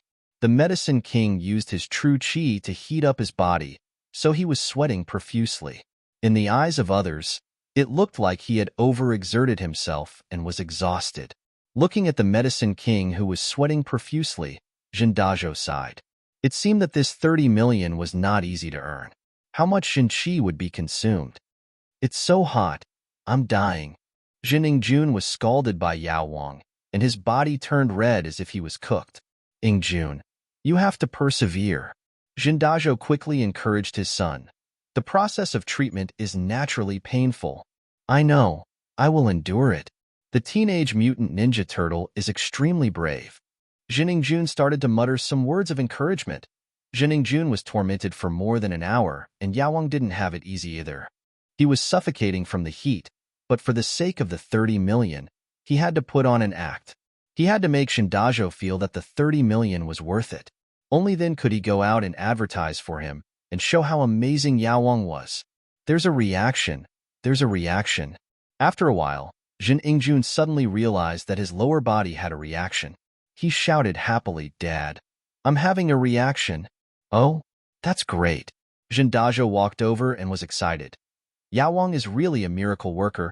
Even the doctors in the hospital said that there's no disease that can't be cured. Yao Wang's hands can cure the disease. That's right. Don't you know who Yao Wang is? Zhao Qibing said proudly, but in his heart, he was cursing Zhen Dazhou for being an idiot. This was Yao Wang's doing. If he couldn't cure it, who could? Phew. The Medicine King finally began to stop. He wiped the sweat from his forehead and said, All right, it has been cured. But this old man's physical strength is not up to it. I need to adjust my breathing. Yao Wang, you've worked hard. Zhen Dazhou saw how tired Yao Wang was and felt that the 30 million was worth it. Although he had treated Zhen Yingjuan's illness many times before, it was never this tiring. It seemed like his son's illness was really hard to cure. Yao Wang waved his hand and didn't say anything. He just sat there with his eyes closed, and Zhen Yingjun jumped up in excitement. Dad, it's really working. It's really cured. That's good. That's good. Zhen Dazhou sighed in relief. Thank you, Master Bing and Yao Wang. You're welcome.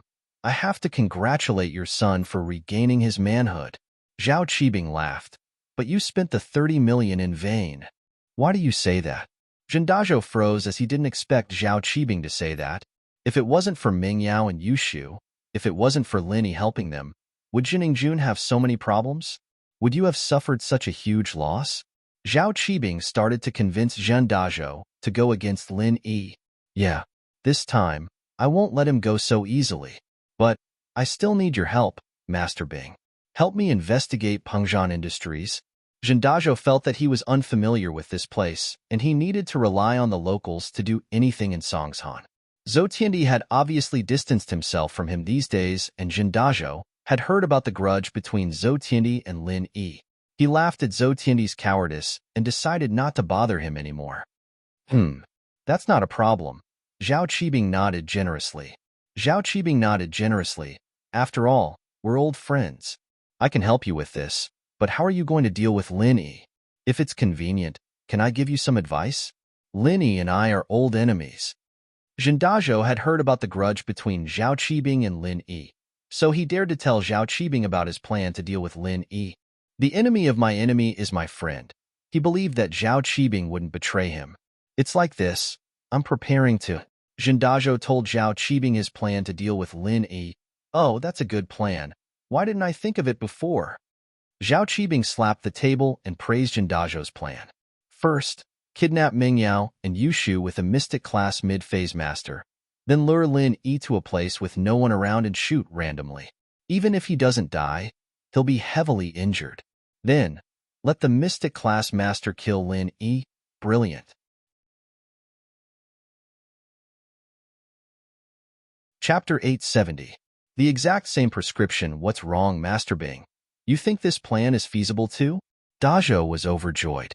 He didn't expect his plan to be approved by Master Bing. It's doable, very doable. Qibing nodded and looked at Sihua. Sihua, what do you think? It's doable. Sihua nodded in agreement. Whatever information you need, I'll provide it to you. Thank you so much, Sihua bro. Dajo quickly thanked him. I'll go contact that master first. Wait. Yaowang spoke again. Yaowang, is there anything else? Dajo paused, but since it was Yaowang who spoke, he didn't dare to be slow. He quickly stopped and turned back. Your illness today reminded me that although your son seems to be fine now, it's hard to say if Linny has done anything else. You have to be careful. If anything goes wrong when you go back, don't be careless. Yaowang started to give Dajo a heads up. What? There's more? Dajo was furious. Isn't this Linny too wicked? There's more. It's just a guess. I can't be sure. After all, I only thought of it after what happened today. Yaowang sighed. Then, Yaowang, can you check June again? Dajo asked carefully. I can't find anything right now. How can I check when there's no illness? I can't check every part of your son's body, can I? If I do that, my pure energy will run out and I'll die. Yaowang waved his hand and rejected Dajo's suggestion. I see. Dajo couldn't force it after hearing Yaowang's words, but his heart felt like it was blocked. He was very unhappy, and his hatred for Lin Yi increased by another level. But don't worry, there's no illness that I, Yaowang, can't cure. If there's any problem, come find me. Yaowang comforted. That's the only way. Jindajo had no choice but to leave with his son. After Jindajo and his son left, Zhao Qibing sighed. What two idiots. I really hope they get lucky and kill Linny again. Let them do whatever they want. We just need to focus on earning our own money. Sihua said. Master Bing, now that we have 40 million in our account, shouldn't we start building the orphanage? Oh, okay. Get ready. Take the king pharmacist to the orphanage and warn them. Tell them to move away, or I'll kill them. Qibing said arrogantly. Now that he had a guaranteed way to earn money, he was much more domineering. Master Bing, but I'm not good at fighting, right? Yaowang's listless expression changed to one of high spirits. Don't worry, you just need to show the strength of a mystic class master. I don't think that the dean, a golden class master, would dare to fight a mystic class master like you directly. Qibing said nonchalantly, You're not going to fight her, you're going to scare her. Don't worry, as long as she's not an idiot, she won't fight you. Okay. Yaowang relaxed. Master Bing, I'll go take a shower first. I almost died from the heat. I'm sweating all over. 30 million isn't easy to earn. Ha. Zhao Qibing heard Yaowang's words and smiled happily. Yaowang, don't worry. No matter what, you're the main contributor. I'll remember it. Thank you, Master Bing. Yaowang quickly cupped his hands in thanks. There was a Zhao Yaowang in Songshan, and his miraculous hands were comparable to Hua Tuo's. The news spread from the Jin father and son, and with Sihua's purposely spreading rumors, Zhao Yaowang's name quickly spread through the upper class of Songshan, and even many outsiders knew about him, however, because of Zhao Yaowang's high fees. Other than Zhang Jun, who couldn't be cured by others, no one else was willing to spend so much money. So even though Zhao Yaowang was famous, there weren't any patients. Kong Mingming got the Yaowang formula for Miracle Dr. Guan's injury medicine from Kong Xiaobo, and he was overjoyed. He didn't think that he'd get the formula so easily. If he'd known, he wouldn't have gone after Guan Xian. However, Kong Xiaobo's power was limited. It was easy to get the formula for the injury medicine, but it wouldn't be so easy to get the formula for the pill of life extension and toxin cleansing. Kong Xiaobo's access was limited, after all. It seemed like he had to start from Guan Xuemin's side. Of course, this was a matter for the future. At least he had something to report now. Kong Mingming happily returned to House Kong with the formula for Miracle Dr. Guan's injury medicine. Dr. Kong was quite satisfied with Kong Mingming's achievements. After all, the formula for the pill of life extension and toxin cleansing couldn't be rushed, and Kong Mingming getting the formula for Miracle Dr. Guan's injury medicine back was a great achievement. As expected, this formula is exactly the same as our House Kang's formula. Dr. Kong held the formula from Kong Mingming and was furious. It must be that bastard Kong Xiaobo who offered this formula to Guan Xuemin in exchange for the position of vice president. Greedy bastard, ruining House Kang's plans. Of course, Dr. Kong didn't doubt the authenticity of the formula. After all, the formula was in Dr. Kang's hands. Even Kong Guifeng and Kong Cuipu didn't know about it, let alone Kong Mingming. The only one who knew the formula was Kong Xiaolong, and Xiaolong wouldn't leak it out. He'd already decided that Xiaolong would be the future head of House Kong. Why would he betray his own interests? So this recipe had to be Xiaobo's handiwork. Yeah, he sold it to me for 300,000. So naturally he'd give it to Guan Xuemin for the position of vice president. Kong Mingming nodded in agreement. If that's the case, then don't blame me for being rude. Dr. Kong smiled coldly. Yes, Grandpa, we can't let them have it easy. Kong Mingming said. Chapter 871. Showering with them? So that's how it is. I was thinking that after their products hit the market, we could just buy a few boxes and slowly test them. Why would we need to spend so much money on a prescription? So it turns out that we want to give them a blow when their products hit the market.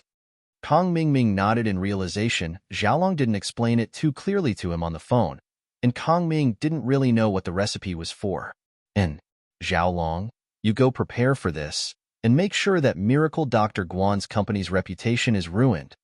Dr. Kong said to Xiaolong, come up with a plan and show it to me. Yes, Grandpa. Xiaolong nodded and agreed.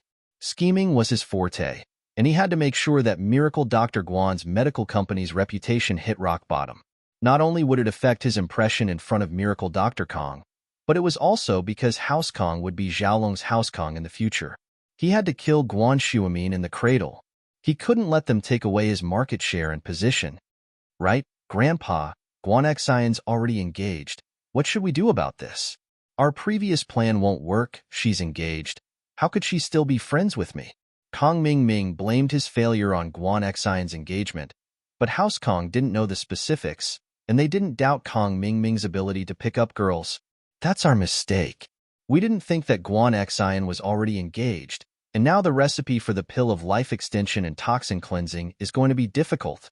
Dr. Kong frowned after hearing Kong Mingming's words. He knew that a girl like Guan Xian wouldn't be too intimate with another man after she was engaged, so their plan to steal the recipe was obviously not going to work. But Dr. Kong didn't want to give it up just like that. After all, this prescription could be the stepping stone for the Kong family to successfully become an aristocratic family. It could allow the Kong family's strength to rise to a higher level and reach a higher position. Yes, I didn't do my research properly and acted rashly. Thank goodness I didn't alert them, or it'd be even more troublesome. Kong Mingming wasn't stupid. He was afraid that his grandpa would blame him, so he admitted his mistake quickly. I've disappointed everyone. Grandpa, you can't blame Xiaoming for this. Xiaolong had to show his generosity as the leader of the third generation.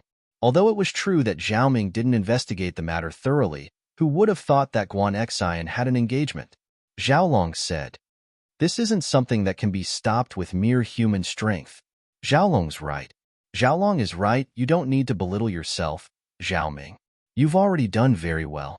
As for the pill of life extension and toxin cleansing, we'll think of something else. Dr. Kong said, don't worry, Grandpa. I'll head back to Songshan if there's nothing else. I'll keep trying to find out more, but I'll have to rely on my family's support for the expenses. Kong Mingming was living a carefree life in Songshan, and he didn't have any supervision from his family. That's not a problem. I'll give you another $1 million for the expenses. Let me know if it's not enough. As long as we can get the recipe for the pill of life extension and toxin cleansing, it'll be worth it no matter how much money we spend. Miracle Dr. Kong said, right? You'll have to work harder on the sourcing channel. If we get a hold of Xuemin's raw material sourcing channel, we'll seal it off completely. I'd like to see what they'll be able to sell in the future. What's the use of a recipe? Okay, I got it. Kong Xiaoming nodded and replied. Linny sat on the sofa, watching Pleasant Goat and Big Wolf with the Miss and Yushu.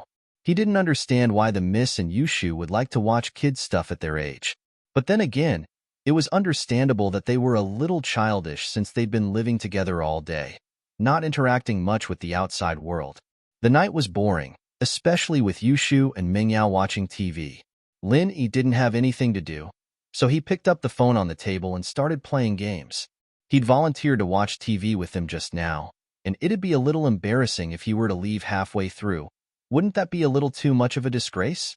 The Miss seemed to be someone who cared a lot about face. I'm going to shower. Lin Yi wasn't interested in it at all, and when the show was finally over, he tossed his phone on the coffee table and stood up, preparing to take a shower in his room. I'm going to shower too. Mingyao stretched her body. What about you? Oh, I haven't finished my apple yet. I'll watch TV for a while. Yao sis, you go shower first. Yushu used the remote control to change the channel, her mouth stuffed with half an apple as she mumbled. Mingyao turned around and went upstairs. General Wei Wu saw that the people in the living room had left, so it wagged its tail and went back to its place, under the stairs. Not long after Lin Yi and Mingyao left, Lin Yi's phone rang, scaring Yushu. She picked it up and saw the name, Tang Yun. She hesitated before picking it up. Hello? Hello? Tang Yun froze. Why was it a girl's voice? She subconsciously thought that she'd called the wrong number, but when she saw that it was indeed Lin Yi's name, she couldn't help but feel strange. You are? Isn't this Lin Yi's number? Yes, I'm Shu, the automated voice answering machine. What can I do for you? You can leave me a message, or I'll pass it on to Shield Bro. Yushu said. Hashtag Tangyun heard Yushu's voice and was speechless. Shu? Where's Lin Yi? Oh, Shield Bro and Yao sis are showering right now. Why are you looking for him? Yushu smiled mischievously. Shower? Lin Yi and Mingyao? Tangyun heard Yushu's words and was taken aback. Why did Lin Yi and Mingyao go to shower? Yeah, Yushu said. Together? Tangyun didn't believe Yushu's words.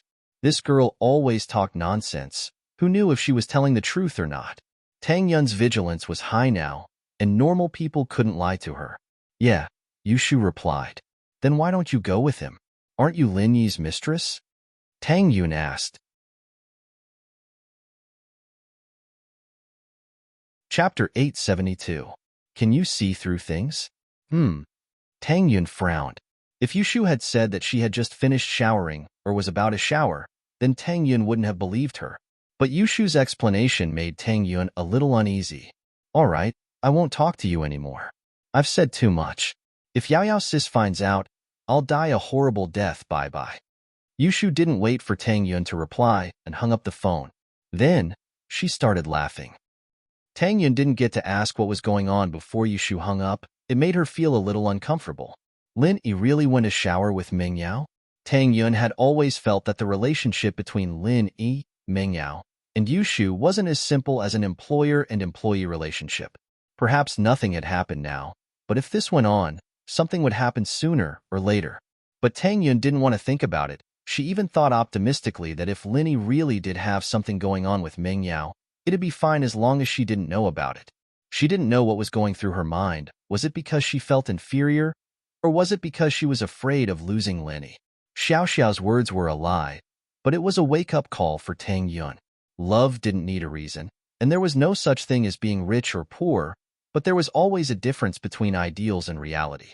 Honestly speaking, Tangyun herself felt that Mingyao or Guan Xian might be a better match for Lin Yi, and she, on the other hand, had gotten together with Lin Yi by accident. She couldn't help Lin Yi at all, no matter what he did. She'd always be a bystander, and she'd even drag him down with her. Once this feeling formed, it would take root and grow, making Tangyun worry more and more. She didn't want to ask Lin Yi anything, and she didn't dare to. Yushu's words were 80% fake, but sometimes, knowing that it was fake still made her worried. Tangyun picked up her phone and hesitated for a long while before dialing a number in the contact book. Do. After the call connected, it rang many times, but no one answered.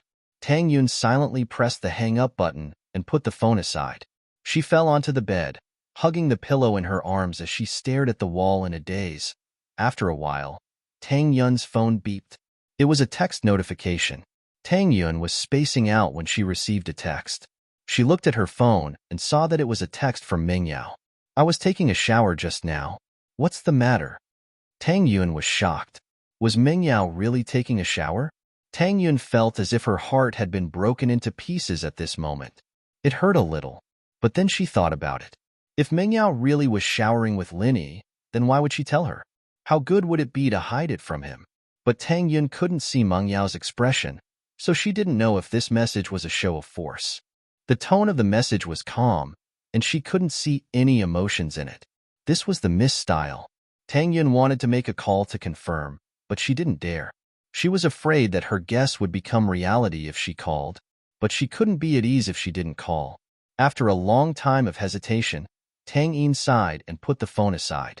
She buried her head in the blanket, tears falling down her cheeks. Ming Yao sent a text to Tang Yun, but Tang Yun didn't reply for a long time. She found it strange, so she called Tang Yun back. After all, the three of them had a good relationship. Ming Yao shook her head when she heard the sound of the phone being turned off. Maybe Tang Yun's phone was out of battery, or maybe she called the wrong number. She didn't think too much about it, so she put the phone aside and dried her hair with a towel. It was a quiet night, and Linny realized that he left his phone in the living room the next morning. He looked at his phone and saw no missed calls, so he didn't think too much about it and went to prepare breakfast for the Miss and Yushu. Faubert came to pick up the Miss and Yushu, and Linny drove Yushu's beetle to the hospital to pick up Tang Yun. Tang Yun stood at the entrance of the hospital, feeling nervous. She didn't know if Linny would come to pick her up like usual, and she didn't know if she would ask Linny about what happened yesterday. So she didn't even eat breakfast and spent the whole morning in anxiety. But the moment Tang Yun saw Lin Yi, all the unhappiness disappeared. Seeing the smile on Lin Yi's face, Tang Yun smiled as well. He still loved her, so why didn't she believe him? Why did she have to worry about something that could happen, but was bound to happen? Tang Yun shook her head and quickly ran to Lin Yi with her bag. Why are your eyes red? Didn't you sleep well last night? Lin Yi opened the car door for Tang Yun and looked at her strangely. Lin Yi was a part-time doctor, and he was good at observing people. I hit a mosquito in the middle of the night. Tang Yun lied. She couldn't tell Lin Yi that she cried until midnight, could she? That would be too embarrassing. Although Lin Yi thought that Tang Yun was lying to him, Lin Yi didn't want to get to the bottom of it if Tang Yun didn't want to tell him. What do you want to eat? Tang Yun heard Lin Yi's question, and she couldn't help but be surprised. What do you want to eat? Breakfast? You don't want to eat? Lin Yi smiled. I already ate. Tang Yun wanted to say that she already ate, but looked at Lin Yi's half-smiling eyes and looked down. How do you know that I didn't eat breakfast? Since Lin Yi said that, naturally, he had his reasons, so Tang Yun didn't deny it. Usually, Lin Yi wouldn't ask her this question, and after picking her up, he would go straight to school. I'm a doctor. I can see through your body, Lin Yi said. You can see through things? Tang Yun looked at Lin Yi's eyes and blushed. That's not true. Lin Yi shook his head. I'm just giving an example. You didn't eat anything, and I can see it from your complexion. This is the look, listen, question, and feel of traditional Chinese medicine. It's the look, listen, ask, and feel. Oh. Tang Yun thought that Lin Yi could see through things, and she was shocked. Although she would show it to him sooner or later, it would feel weird if someone could see through things. Let's go eat something first. Lin Yi started the car and started looking for a breakfast stall on the street. I don't think so. We'll be late for school. Tang Yun was worried. Chapter 873. No one answered. Tang Yin was speechless, but a question came to her mind. Right, Mr. Wang, why does he look like he's scared of you? This was something Tang Yun couldn't understand. She used to think that Lin Yi was some rich young master, and that Jifeng didn't dare offend him. But now that Lin Yi's identity was revealed, he was just Meng Yao's bodyguard. Why would Wang Jifeng be scared of him? He wouldn't even give face to the nephew of the school board, Zhong Pingliang, right? I caught him hitting on a girl in school. Lin Yi didn't hide it. Tang Yin's eyes went wide. Hitting on a girl? Him? In school? I think it was his lover? One of the teachers in school. Lin Yi shrugged. I just happened to see it, and he felt guilty. I see. Tang Yin didn't know what to say. It was because of this that Wang Jifeng dared to hit on her in school. She wondered if she should thank Wang Jifeng for that. If Linny hadn't caught him, Linny wouldn't have dared to do that. Let's go eat first. Linny stopped the car in front of a breakfast shop and pulled Tang Yin out of the car. Yao Yao, the school ran out of red ink. Should we buy another bottle? Yushu asked Ming Yao as if she had thought of something all of a sudden. Oh, let's get one then. Ming Yao nodded before turning to Faubert. Faubert, there's a culture store nearby. Please stop the car. We want to buy a bottle of red ink. Okay, Miss Chu. Faubert nodded. There were a lot of exams in grade 12. There was a big exam every 3 days and a small exam every 2 days. However, most of the exams were graded by the students. This was because the teachers didn't have much free time to grade the papers. So, they messed up the papers and distributed them to the students. The teachers explained the answers to each question. Meng Yao's papers had been graded by Linny before, but the two weren't that close back then. Red ink was a necessity in 12th grade, and since Yushu said they were out of red ink, Meng Yao naturally had to buy another. Faubert parked the car in front of a culture store, and Meng Yao and Yushu went to buy the red ink. Faubert was about to start the car when 2 black Land Rovers blocked Faubert's Bentley, stopping him from moving. Faubert was startled, and his guard went up. The 2 Land Rovers were obviously doing this on purpose, otherwise they wouldn't have stopped like this. Miss Chu, be careful. Contact Mr. Lin. Years of experience told Faubert that there was a hint of danger. As expected, the doors of the 2 Land Rovers opened in an instant, and a tall man in white came out of the Land Rover in front, while 2 men in black came out of the Land Rover behind. Each of them had their right hand on their belt, and after getting out of the car, they stood on the left and right sides of the Bentley. Uncle Fu locked the carriage door and took a deep breath. The 2 black-clothed men in the back were nothing to be afraid of, but the white-clothed man in the front made Uncle Fu feel an unprecedented pressure. However, the man in white didn't seem to care about the locked car door at all. He reached for the door, and with a bang, the door was pulled down by the man in white. One had to know that the doors of a Bentley were extraordinarily sturdy, especially Peng Zhan's car, which was made to be bulletproof. Who would have thought that the man in white would be able to destroy it so easily? Faubert's expression froze. As expected, the man in white didn't come with good intentions, and he must be a practitioner, at least above the middle phase of the golden class. The door was pulled down by the man in white, and naturally, Faubert couldn't sit in the car anymore. For a master like him, doing so was equivalent to waiting for death. This man was a huge threat to him, and he couldn't protect Meng Yao even if he wanted to. Faubert had no choice but to get out of the car, hoping that he could buy some time for Meng Yao and Yushu to call Lin Yi.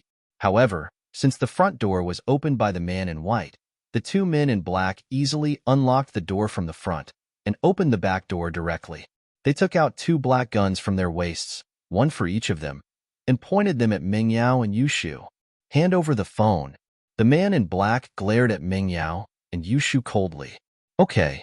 Yushu handed over the phone obediently. She knew that she shouldn't fight when the odds were against her, and she didn't say anything, knowing that these 2 were not joking around.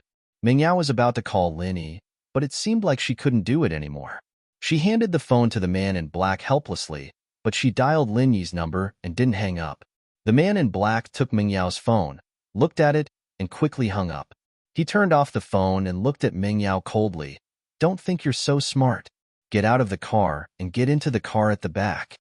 Lin Yi was having breakfast with Tang Yun when he received Meng Yao's call. The Mrs. phone rang twice, and before Lin Yi could pick it up, the other side hung up. This surprised Lin Yi, and he called back, only to hear that the phone was turned off. Was there no electricity? Lin Yi didn't think much about it. After all, Meng Yao was sent to school by Faubert every day. Lin Yi didn't have to worry about it. What's wrong? Tang Yun asked when she saw that Lin Yi didn't get through. It's nothing, the miss just called, and hung up after a couple of rings. I called back, but her phone was turned off. Lin Yi shrugged. Maybe it's out of battery. Oh. Tang Yun pouted when she heard that it was the miss, and she didn't say anything else. She was a little disappointed. What's wrong? Lin Yi saw that Tang Yun seemed to be depressed, so he asked. It's nothing. Tang Yun shook her head. Did something happen to the miss? Why don't you call Yushu? Lin Yi thought about it, and it made sense. If he couldn't get through to Meng Yao's phone, then he would call Yushu. He dialed Yushu's number, but Yushu's phone was turned off as well. Linny frowned, and he felt that something was wrong. It was possible that Meng Yao's phone ran out of battery, but how could both Meng Yao and Yushu's phones run out of battery? There was no signal on the road from the villa to school, so it couldn't be caused by a lack of signal.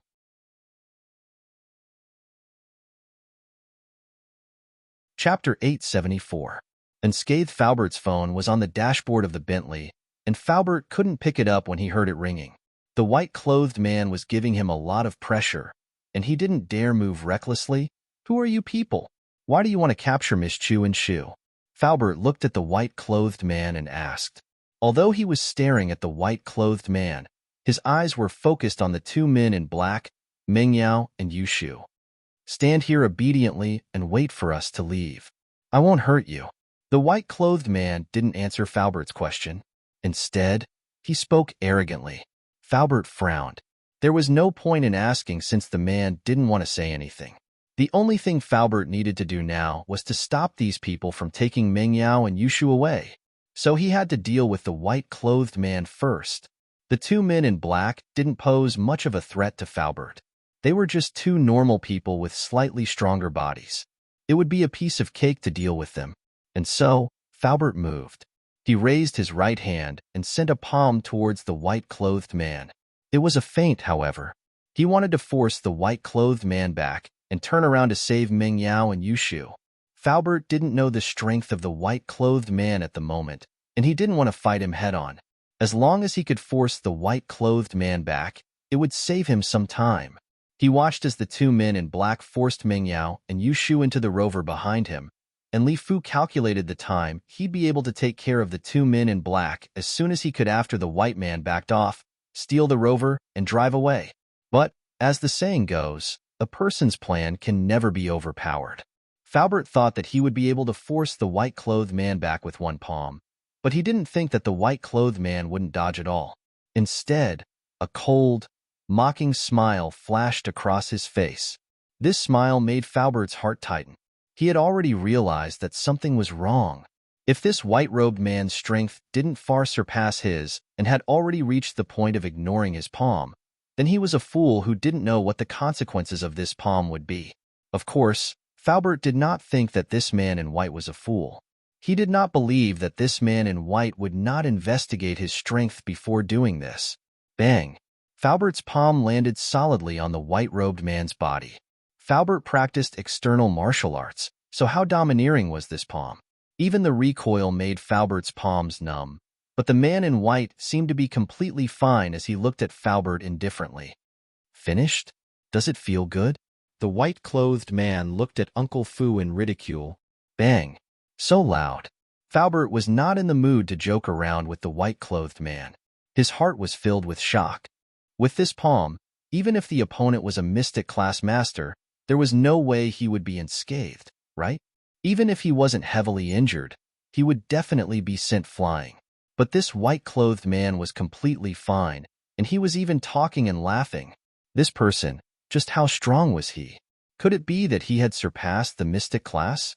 But it was impossible, right? Earth-class masters, in this common world, were almost extinct. You are from House Yu? This was the only possibility that Faubert could think of.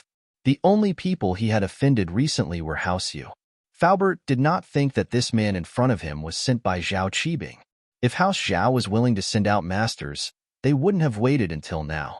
If they wanted to send, they would have done it long ago, and Lin Yi wouldn't have destroyed their building twice. House Yu? You have enmity with House Yu?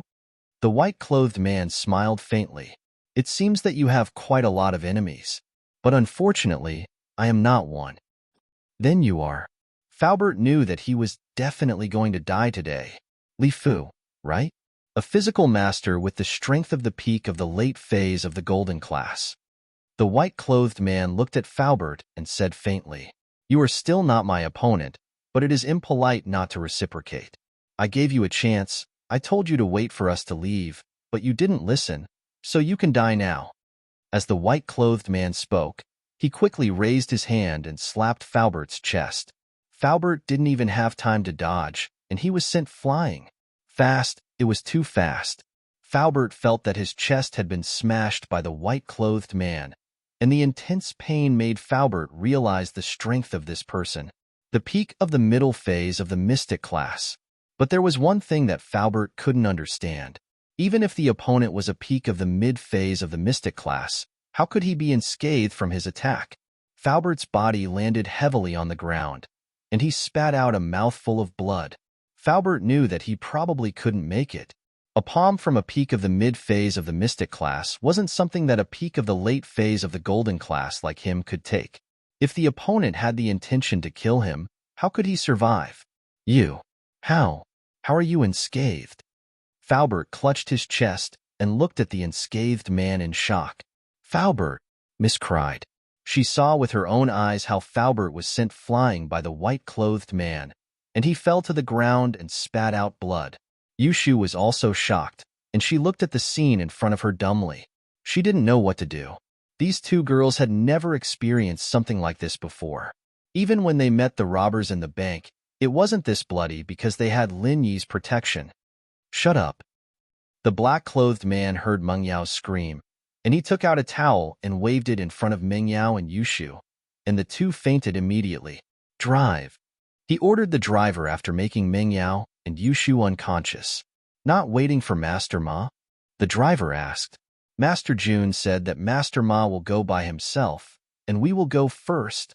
The black-clothed man said. Okay. The driver nodded and started the car, and the Land Rover quickly left the scene, disappearing from the intersection in the blink of an eye. Faubert looked at the Land Rover in despair, and he spat out a mouthful of turbid air. He looked at the white-clothed man with blurred eyes. He couldn't hold on any longer. Do you know why I left you alive? The white-clothed man lowered his head and looked at Faubert with a condescending gaze and said coldly, I will let you die knowing that I'm here to answer your questions. Faubert didn't say anything, and he didn't want to waste his breath. He just hoped that Linny would find out as soon as possible and save Meng Yao and Yushu. My name is Ma Zhu, and I've cultivated the Golden Bell Shield. I've already broken through the 8th level, and I'm invulnerable. The man in white said proudly, killing you is like killing an ant. Ha ha ha ha.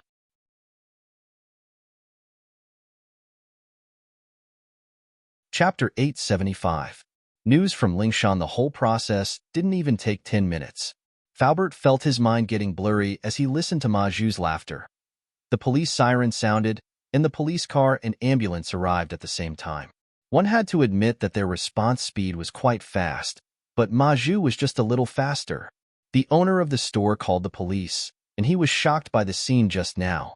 He didn't hear the conversation between Ma Zhu and Faubert, but Ma Zhu sending Faubert flying with one slap was like watching a movie to a normal person. It was unbelievable.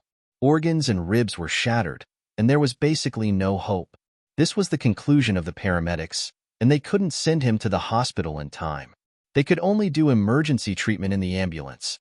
Lingshan was the second to arrive. The ones who'd been dispatched were the patrol officers, but seeing that it was a vicious kidnapping and assault case, they'd immediately notified the criminal police. How is it? Lingshan got out of the car and ran over quickly. Captain Song, it was the owner of the store who called the police. He's the witness, and according to his testimony, the whole case is a kidnapping case. One of the patrol officers reported to Lingshan immediately, giving her the details of the case. Did you find out the identity of the hostage and the injured? Lingshan asked after listening to the case. According to the license plate number left at the scene, the Bentley belongs to Pengzhan Industries, and the driver, the injured one, is the driver of the chairman of Pengzhan Industries, Li Fu. According to his identity, the hostage should be Meng Yao and Yushu. The patrol officer said. What? Meng Yao and Yushu? Lingshan's eyes widened. Of course, what surprised her wasn't the identity of the hostage, but the injured Li Fu. She knew that Li Fu was Pengzhan's driver and bodyguard, and Li Fu's strength was recorded by the police. He was a late-phase golden class peak physical practitioner, so how could he be so heavily injured that he couldn't even hold on anymore? What kind of strength did the kidnapper have? And according to the witness, the owner of the store was the one who sent Faubert flying with one palm. That person was at least a mystic class master. When did such a powerful master come to Songshan? Why did he kidnap Ming Yao and Yushu? But Linny was Ming Yao and Yushu's bodyguard, so the first person Lingshan thought of was Lin Yi. She had to inform Linny about this as soon as possible, even if she didn't have a good impression of Ming Yao and Yushu. These two girls were always going against her, but that was business, and that was personal. Lingshan was very clear about that. And so, Lingshan sent Lu Wangli to notify Pengzhan while she called Lin Yi. When Lin Yi contacted Faubert and realized that no one picked up the phone, he felt even more uneasy. Miss and Shu's phones were both turned off, and Faubert wasn't picking up either. What did this mean? It meant that something must have happened to the three of them. Faubert isn't picking up either. Linny frowned and said to Tang Yun, "You, hurry up and go take a look. Don't let anything happen." Tang Yun hesitated and said, "Then take your breakfast and eat in the car." Linny was also very worried about Ming Yao's safety. In theory, with Faubert there, nothing could happen to Ming Yao, but there was always an accident. What if another master like Yu Kuan came? "Don't worry about me. I won't go. I'll go to school myself after eating." Tang Yun shook her head. She knew that now wasn't the time to be jealous. If something really happened to Ming Yao and Yushu, she would be a hindrance to Lin Yi if she followed him. So, Tang Yun didn't want to cause trouble. Okay. Linny smiled at Tang Yun. He was very grateful for her understanding and held her hand. "Be careful." "What do I have to be careful about?" "Just be careful." Tang Yun would be fine if she went to school alone, but she was worried that something might happen to Lin Yi. "I'll be careful." Linny nodded and walked out of the breakfast shop quickly. He drove to the road from the villa to school. He wanted to find Ming Yao and Yushu along this road. Lin Yi's phone rang not long after the car left the area. Lin Yi looked at the caller ID. It was Lingshan. "Hello? What's the matter?" Lin Yi was worried about Ming Yao and Yushu's safety, so he didn't have the mood to talk to Lingshan. "Lin Yi, Ming Yao, and Yushu are in trouble. They've been kidnapped, and Li Fu is heavily injured. He's in the emergency room now, but I'm afraid that he's in trouble." Lingshan didn't mind Lin Yi's tone. She was used to Lin Yi's tone. As expected, Lin Yi's heart skipped a beat. Something had happened. He didn't think that Lingshan would respond this quickly. She was probably at the scene already. It had only been 10 minutes since Meng Yao's call. "Where are you now?" "I'll be there immediately." "Have you notified Uncle Chu?" Lin Yi asked. "I've already notified Chairman Chu," Lingshan said. "I'm at the Judian Circuit, in front of the Mingliang Culture Shop. You'll see it when you get there. There's a lot of police cars there, and they've set up a cordon." "All right, I'll be there immediately." Lin Yi hung up and accelerated the car to the max. There were a lot of cars on the road in the morning, but Lin Yi used the Beetle's small size and skillful driving skills to weave through the traffic like a beetle. Lin Yi didn't slow down at all, going on the bus lane, going on the wrong lane, going on the sidewalk. Under the condition that his safety was guaranteed, Lin Yi had broken all the traffic rules he could. But Lin Yi didn't care about that anymore. Pengzhan would pay the fine later. Ming Yao and Yushu's safety was his #1 priority. Of course, other than that, Lin Yi was worried about Faubert the most. After all, the Miss and Shu situation could be delayed, but Faubert's injuries couldn't be delayed. Lin Yi wanted to drive the car like it was a plane. Finally, Lin Yi arrived at the Judian Circuit within 5 minutes. A few police cars with flashing lights were parked on the side of the road. A group of police officers had set up a cordon to prevent pedestrians from getting close. Lin Yi quickly drove the car over, parked it next to the police line, and got out of the car.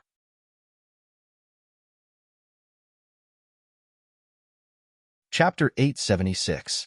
Chapter 0875. Faubert's injuries. Lingshan told me to come, Lin Yi said to the officer. He took out his phone to call Lingshan when he saw Lu Wangli not far away. Lu Wangli. Lin Yi called out immediately. The officer saw that Lin Yi not only knew Lingshan's name, but he also knew Lu Wangli. It was obvious that Lingshan had asked him to come, and so he didn't stop him. Seeing Lu Wangli walk over, the officer went back to his own business. Lin Yi, you're here. Captain Song is over there. Lu Wangli pointed at a direction not far away. Where's Faubert? Bring me there. Lin Yi wasn't in a rush to find Lingshan. He was worried about Faubert's injuries. Lingshan said that Faubert was heavily injured and that he might not make it. This made Linny a little worried, or else he wouldn't be driving so fast. Over here, Lu Wangli saw that Lin Yi was in such a rush, and his expression turned serious as well. He wasn't angry at Lin Yi's commanding tone, because he knew that Lin Yi was probably involved in the big cases that the police had cracked recently. Plus, Lin Yi and Ling Shan's relationship was very strange, and Lu Wangli had pretty much treated Lin Yi as Ling Shan's boyfriend. Lin Yi saw Faubert on the stretcher, and his face darkened. From the outside, Faubert's condition didn't look too good. "Leave this place to me. Everyone go back and rest." Lin Yi walked over and said to the medical staff who were busy with the work. The medical staff didn't know who Lin Yi was, and they looked at Lin Yi curiously when they heard him, but they didn't leave. "You guys go back.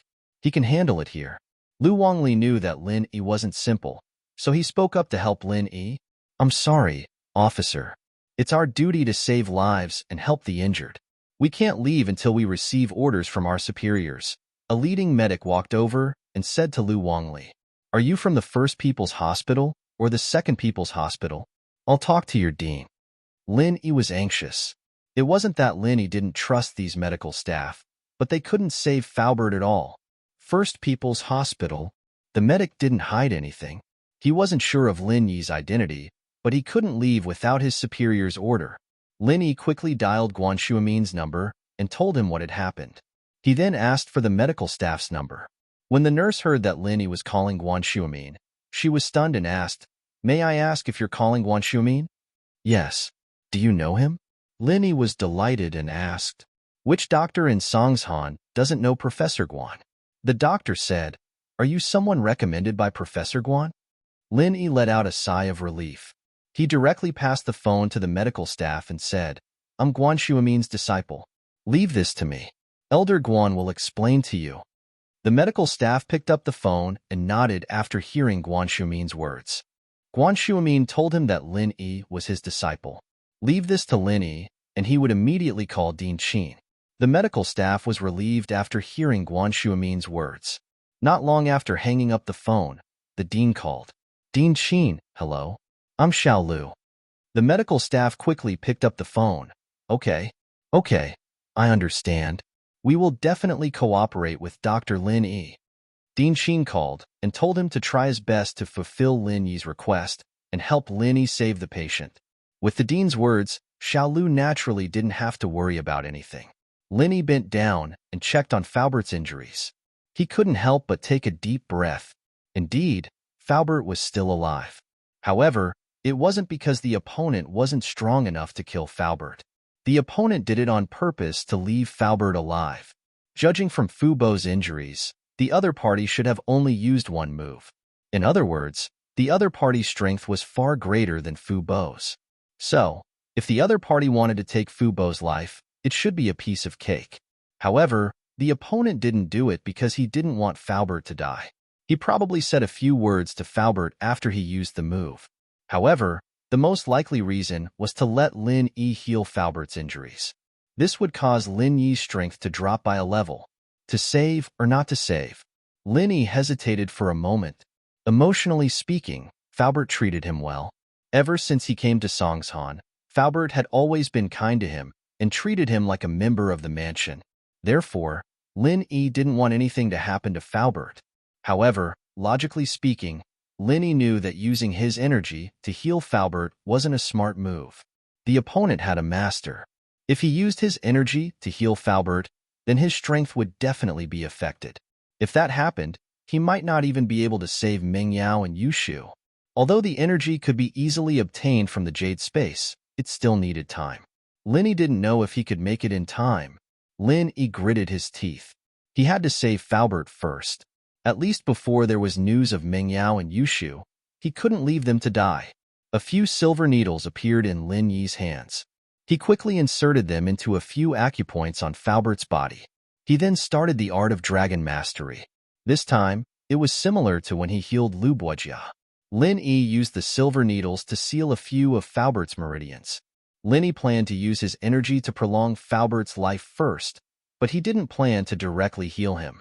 Because Lin Yi knew very well how terrifying the amount of energy needed to heal a person who was on the verge of death was. He was afraid that after he healed Faubert, he would enter automatic sleep mode. Doing this now was undoubtedly very dangerous. Right now, Lin Yi could only use a small portion of his energy to prolong Falbert's life. As long as he stayed alive, Lin Yi would have time to heal him after everything was over.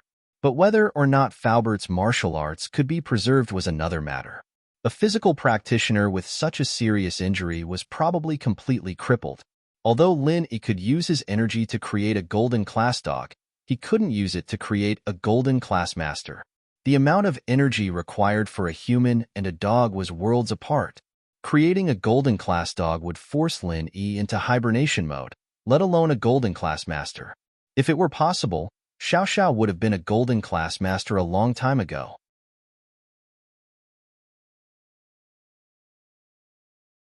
Chapter 877.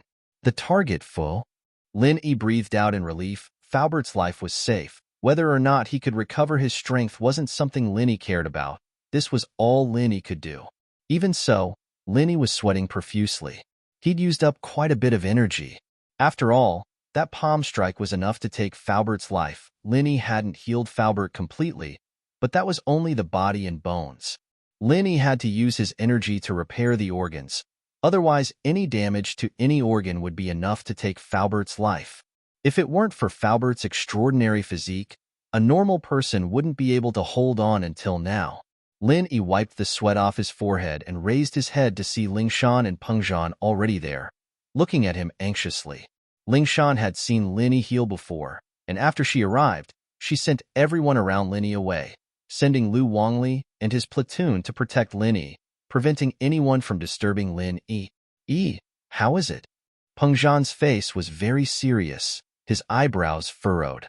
He was worried about his daughter's safety, but he was also worried about Falbert's injuries. His life is safe, but I can't say if he'll be able to recover his strength. After all, Falbert is a physical practitioner, and his body was damaged to this extent. Lin Yi shrugged. His energy could only restore the damaged parts to their original state, as if he'd been reborn, but he couldn't make Falbert's body and bones return to their original state. That was something that could only be achieved after a long period of training, and it wasn't something that Lin Yi's energy could change. It wasn't like the qi of a spiritual practitioner, which could be replenished through energy conversion. This was the biggest difference between a spiritual practitioner and a physical practitioner. Once the meridians of an inner force expert were destroyed, the true qi in their body would not be able to be preserved, and they would become a cripple. On the other hand, once a physical expert's body suffered a serious injury, even if he healed, his body would not be able to return to its previous state. He would basically be no different from a normal person. It's fine as long as you're alive. Pengzhan let out a sigh of relief. It didn't matter if Falbert could recover his strength or not, as long as he could survive. Pengzhan and Falbert may be master and servant in name, but they'd been together for so many years. Humans weren't plants or trees, so how could they be emotionless? The relationship between him and Falbert was more or less that of an old friend. Even if he had to go bankrupt, he'd still want Falbert to live. How are Yao Yao and Shu? Any news? Lin Yi's face was a little pale. Healing Falbert had obviously used up a lot of his stamina, and he wasn't suited for battle in this state. However, the situation was urgent, and he couldn't afford to rest. The two Aurora SUVs that the kidnappers drove were all fake, and they used the license plate of a car rental company in Donghai. After checking through the POS machine, the original car model was a Honda CR-V, and we can't confirm the identity of the kidnappers at the moment. Lu Wangli told him what he had found out from the investigation. The kidnappers are very cunning. They should have a strong anti-tracking ability. Only a few cameras on the main roads captured the two cars. After that, they disappeared. There are two possibilities. One is that the kidnappers changed cars, and the other is that the kidnappers intentionally avoided some cameras when they arrived at their destination. Pengzhan nodded and sighed softly. He didn't even know who his opponent was this time, and he was completely at his wit's end. After hearing Lu Wangli's words, he couldn't help but turn to look at Lin Yi, hoping that he could give him an idea. Uncle Chu, since the kidnappers kidnapped Yao Yao and Shu, they must have a purpose. I believe that they will contact us first. Lin Yi sighed and said, if the kidnappers didn't want to use Yao Yao and Shu for some purpose, they wouldn't have kidnapped them. If it was just a grudge, then they would have been killed on the spot like Faubert. Yeah, but they're both girls.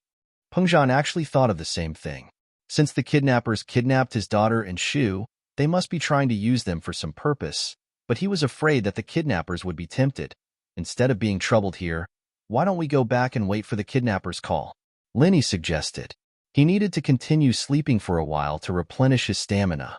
Otherwise, even if there was news of the kidnappers, Lin Yi wouldn't be able to fight them. Okay, Pengzhan was no longer the high-spirited chairman of a company, but an anxious father. He didn't have any ideas, but since Linny suggested to go back and wait, there was nothing else he could do. Lingshan didn't stop him because she knew that if Linny couldn't solve the problem, there was no point for her to be anxious. Since Linny wanted to go back, then let him go.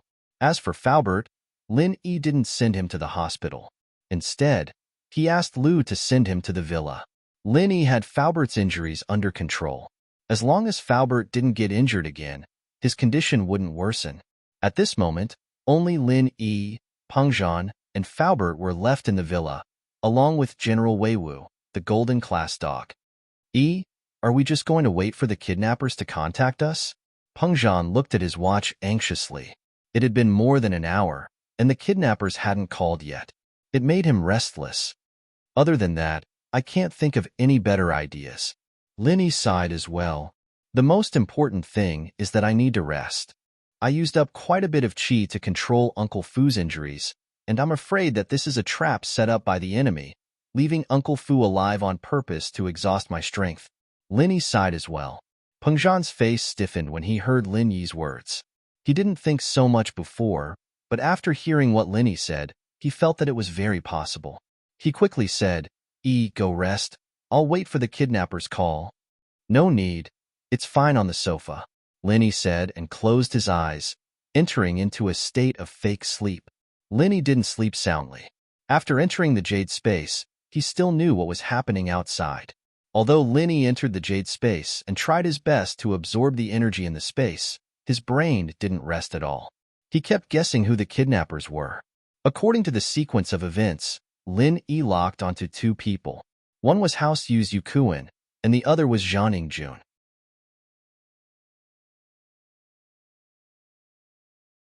Chapter 878. The kidnappers' demands with House Yu's style of doing things. They should be here for revenge. Why did they kidnap Ming Yao and Yu Shu? After killing Faubert, they should be here for him. However, the kidnappers didn't do that. So, Lin Yi thought for a long time and crossed out the possibility of House Yu, leaving only Zhang Jun. Although Lin Yi didn't know Zhang Jun's background, if Zhang Jun could really find such a master to help him, he might be able to do what he did. Firstly, although Zhang Jun had a grudge against him, the grudge wasn't with him but with Ming Yao and Yu Shu. Ming Yao and Yu Shu were the ones who made him lose face in the billiard room.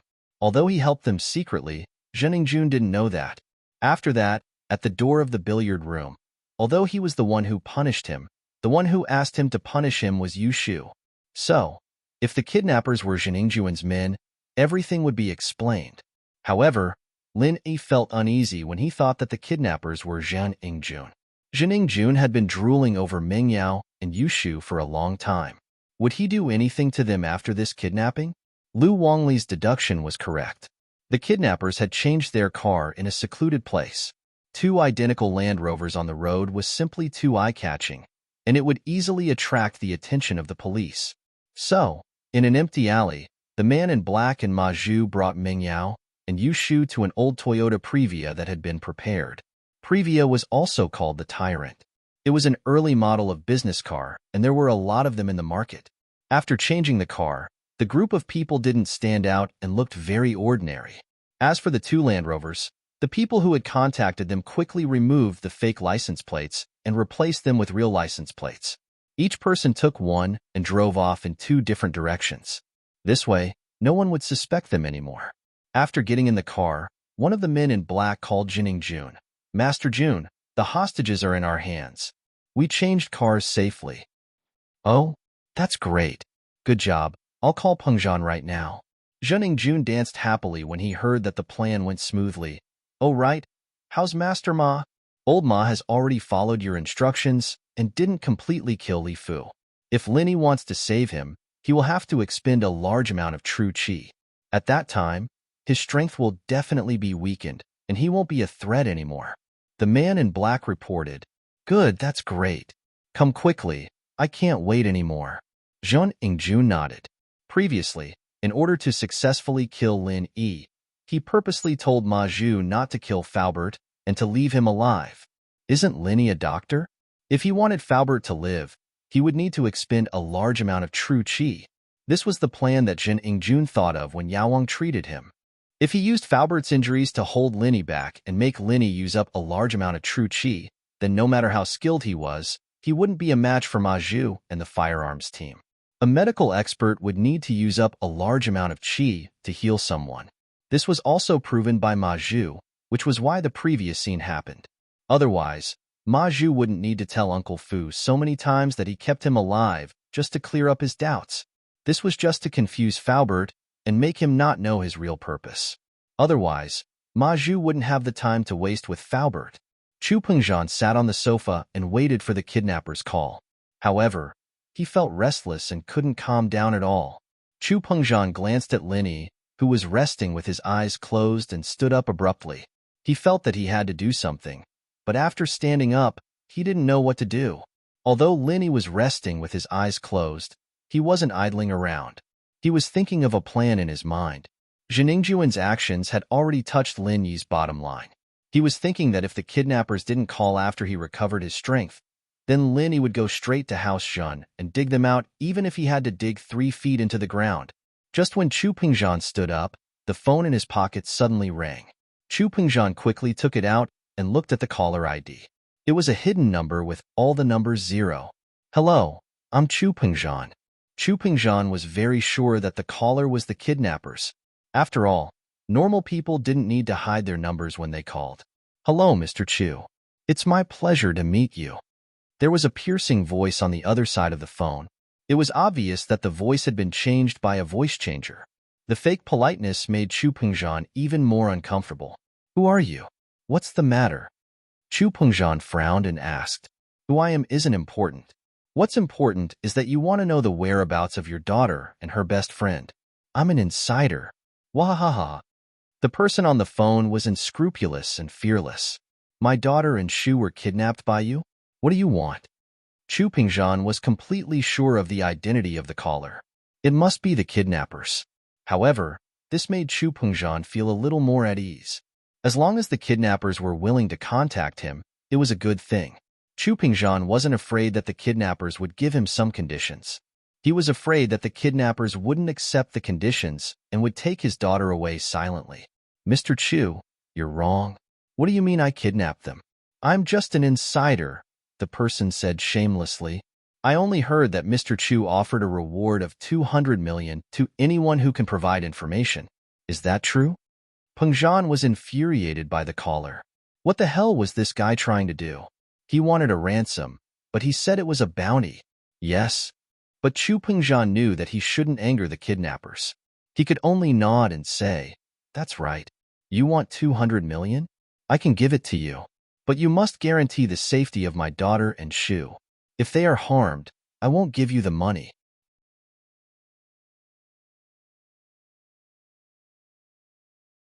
Chapter 879. Another 50 million indeed. Zhendazhou had investigated Pengzhan Industries and Pengzhan's personal assets, and the amount he was asking for was within the limits of what Pengzhan could accept. He only wanted cash, not shares or real estate, since he couldn't sell them at all. Wouldn't he be waiting for the police to catch him? He wasn't an idiot. "Mr. Chu, I'm just a good Samaritan, and I can only guarantee that your daughter and her best friend come back alive. As for whether or not they get hurt, that's not my concern. That's what the kidnappers do." The caller said shamelessly, not afraid of Pengzhan's threat at all. Pengzhan's heart froze. He was afraid that his daughter and Shu would be harmed by the kidnappers, and it was highly likely that they would do that. Pengzhan gripped the phone tightly, his body trembling. "How can I not hurt Yao Yao and Shu? I can give you however much you want." "Oh, it seems like you don't want to work with me anymore, Mr. Chu?" The caller changed the topic with a cold smile. "All right then, Just wait to collect your daughter's and her best friend's bodies. Wait. Peng Zhan sighed. It seemed like his daughter and Shu coming back alive was already a blessing, and he couldn't care less about the humiliation. It wasn't something his daughter and Shu wanted, and it was fine as long as they didn't make it public. It was better than dying. Oh, did you change your mind again, Mr. Chu? The caller seemed to know that Peng Zhan would change his mind and continue the conversation. All right, I promise you, but please don't hurt them. If possible, I'll think of a way to give you another 50 million as compensation. Peng Zhan said. I, Peng Zhan, am a man of my word. You can ask around in the business world about my trustworthiness. I'm a man of my word. I hope you can trust me. Naturally, I know about your trustworthiness, but humph, this isn't up to me, the caller said faintly. Go get the money now. I'll call you later and tell you how to pay. No problem. I'll prepare it as soon as possible, Peng Zhan said. Don't call the police, or your daughter will die a horrible death, the caller reminded Peng Zhan. Peng Zhan smiled coldly inwardly. Weren't you supposed to be a good Samaritan? I'm not allowed to call the police again? Did he finally give himself away? But Peng Zhan, naturally, wouldn't say what he was thinking. He didn't want to provoke the criminal. Don't worry, it won't happen. In actuality, Peng Zhan didn't plan on calling the police. There was obviously a master on the other side, and the police's involvement would only anger them. Even if they managed to save his daughter in the end, they might not be able to stop the master. What would they do in the future? This would definitely provoke these people to retaliate even more crazily. The next time, it wouldn't be as simple as kidnapping. Perhaps he would be directly killed like Faubert. Lin Yi's phone rang not long after Peng Zhan hung up. Lin Yi had been training in the Jade Space, but he could still hear the conversation between Peng Zhan and the kidnappers. He didn't say anything, however, because he wanted to make the most of every second he had to recover his strength. Now that his phone was ringing, Lin Yi could only return to reality from the training space. He picked up the phone, thinking that it was also the kidnappers, but it was Ling Shan's number. Hello? Any news? Lin Yi asked. We've already monitored Mr. Peng Zhan's phone, and we've heard the call from the kidnappers, but we didn't manage to locate them. The call came from a foreign IP phone server. Ling Shan said, a little regretful. Do you need us to do anything? Not at the moment. I can handle it myself. They obviously have a master, and you're not their match. Lin Yi rejected Ling Shan's help. Ling Shan wasn't too happy with the words "you're not his opponent," but she understood that she really wasn't his opponent. She and Faubert were evenly matched. One was a late-phase Golden Class spiritual practitioner, and the other was a late-phase Golden Class peak physical practitioner. If they really fought, they should be evenly matched. But the kidnappers could injure Faubert with one palm. Ling Shan would probably end up the same if she went. Then, be careful. Miss Dummy is cheering for you. Ling Shan didn't know why, but she was a little worried. He pressured her so much, and she was actually worried for him? Ling Shan didn't understand her own thoughts either. Ha, okay. Lin Yi hung up. The reason why Songshan was called Songshan was because there were many mountains nearby. Other than Shuangyan Mountain that was developed into a tourist attraction, some of the steeper mountains weren't developed. Normally, no one would go up there. Among these steep mountains, there was one called South Mirror Mountain. Of course, this was a common name given to the mountain by the locals. As for the geographical name of the mountain, almost no one could say for sure. Even the name of this mountain might not be on the map. The reason why South Mirror Mountain was called South Mirror Mountain was because it was located to the south of Songshan. The name Mirror meant that the mountain was very steep and full of rocks. After the rain, it was as smooth as a mirror. In short, there was nothing on the mountain, and normal people wouldn't go up there. Today, there were 2 cars parked at the foot of the mountain.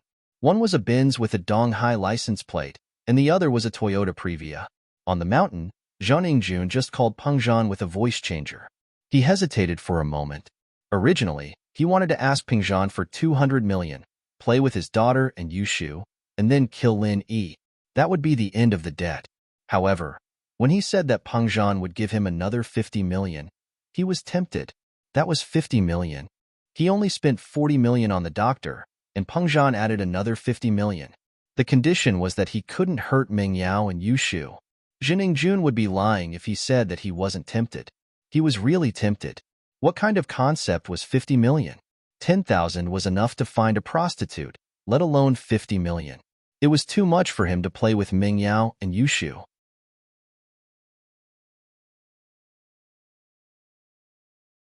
Chapter 880.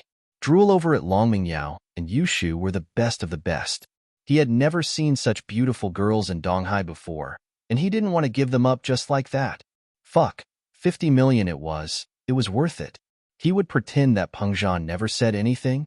Thinking of this, Jin Ingjun gritted his teeth and walked towards the cave. After negotiating the price with Peng Zhan, it was time for him to enjoy the two beauties. After Ming Yao and Yushu woke up, they realized that their hands and feet were tied up and they were thrown into a cave. The light was dim and they couldn't see clearly. Yao Yao sis? Are you awake? Yushu subconsciously called Ming Yao as soon as she woke up. Yes. Ming Yao woke up 10 minutes earlier than Yushu. She was looking around the cave with an indescribable sadness on her face. The scene of Faubert flying out kept appearing in her mind. Ming Yao really hoped that it was just a dream and everything would be over when she woke up. But it wasn't a dream. Where are we? Are we dreaming? Yushu just woke up and was a little dazed. We're not dreaming, we're caught. Ming Yao shook her head and said sadly, I wonder how Faubert is. Is he okay? He should be okay. Don't forget that Shield Bro is a miracle doctor. He can even cure General Weiwu. Yushu was very optimistic. It's not the same. If Linny wants to save Faubert, he'll need a lot of time and use up a lot of pure energy. If he wants to save us now, he can't save Faubert. Ming Yao thought that Linny would save Faubert, but the more she thought about it, the less likely it was, unless Lin Yi didn't care about her and Shu anymore. Yushu heard Meng Yao's words and started to worry. You guys woke up? That's great. If not, I'll have to wake you up. I don't like unresponsive women. Jin Ingjun walked into the cave and was surprised to see Meng Yao and Yushu awake. Jin Ingjun? It's you? So you kidnapped us. Meng Yao was trying to guess who captured them and who had such a deep grudge against them that they wanted to kill Faubert, but she didn't expect it to be Jin Ingjun. Haha, that's right, it's me. Jin Ingjun laughed. How is it? You didn't expect this, did you? I didn't expect that. We don't have any deep hatred, do we? Why did you do it? Meng Yao asked. She was trying her best to buy time. She knew that the longer she delayed, the more time Lin Yi would have to save them. No? You made me have a crooked mouth and crippled legs, and you say I don't have a deep hatred for you? The most infuriating thing is that he even did something to my body, causing me to be impotent. Jin Ingjun was enraged when Meng Yao mentioned the hatred between them. His eyes were filled with anger. Thank God Yaowang saved me, or I would have become a living eunuch. This was all because I kicked an old lady who was picking up scraps, and what I kicked was the sack in her hands, and you guys let that bastard do this to me. Don't you think this is a deep grudge? Meng Yao and Yushu paused. They knew that Lin Yi had given him a crooked mouth and a limp leg, but they didn't think much of it, thinking that it was just a temporary thing. They didn't know that Lin Yi had given him some sort of impotence. The two couldn't help but blush when they heard the words since it involved their privacy. However, they didn't let Lin Yi make Jin Ingjun impotent. Did Lin Yi do it on his own? Even if Lin Yi did it on his own, they didn't blame Lin Yi. After all, Lin Yi did it for them. Then what do you want? Meng Yao didn't dwell on the question and asked directly, what do I want? My impotence has just been cured, and I'm looking for a girl to test it on.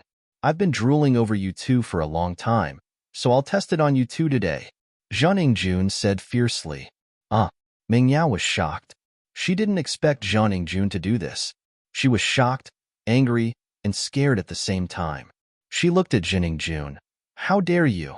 If you do that, the consequences will be severe. Consequences? What consequences can there be? Jin Ingjun laughed nonchalantly. I've already called Chu Pingzhan, and even he allowed me to do something to you. As long as I don't kill you, what's there for me to be afraid of? Lin Yi will kill you. Meng Yao wasn't afraid at all. She didn't expect Jin Ingjun to call her father already. Yeah, Yao Yao sis and I are Shield Bro's first and second wives. He will kill you. Yushu added. Lin Yi is in a precarious situation himself. He will die soon. Although Jin Ingjun used to be afraid of Lin Yi, Lin Yi was already a dead man in his eyes. Under the combined attack of the firearms team and Ma Zhu, Lin Yi had no chance of surviving. Meng Yao was shocked. She didn't think that Jining Jun was boasting. He must have his reasons. After all, Uncle Fu was severely injured by the master beside him, and it was unknown whether he was dead or alive. What if the master was stronger than Lin Yi? Then Lin Yi coming here was no doubt a suicide mission. She didn't want Lin Yi to come here anymore. All right, cut the bullshit. Which one of you is going to give yourself first? Jining Jun looked at Meng Yao and Yushu with a lecherous smile. He felt that his lower body was reacting. Haha, Yao Wang was so powerful. He didn't have any reaction when he took Viagra, but after being treated by Jining Jun, he became majestic all of a sudden. Oh wait, I need to go to the washroom. You go out first. Yushu suddenly said to Jining Jun. Washroom? Jining Jun froze.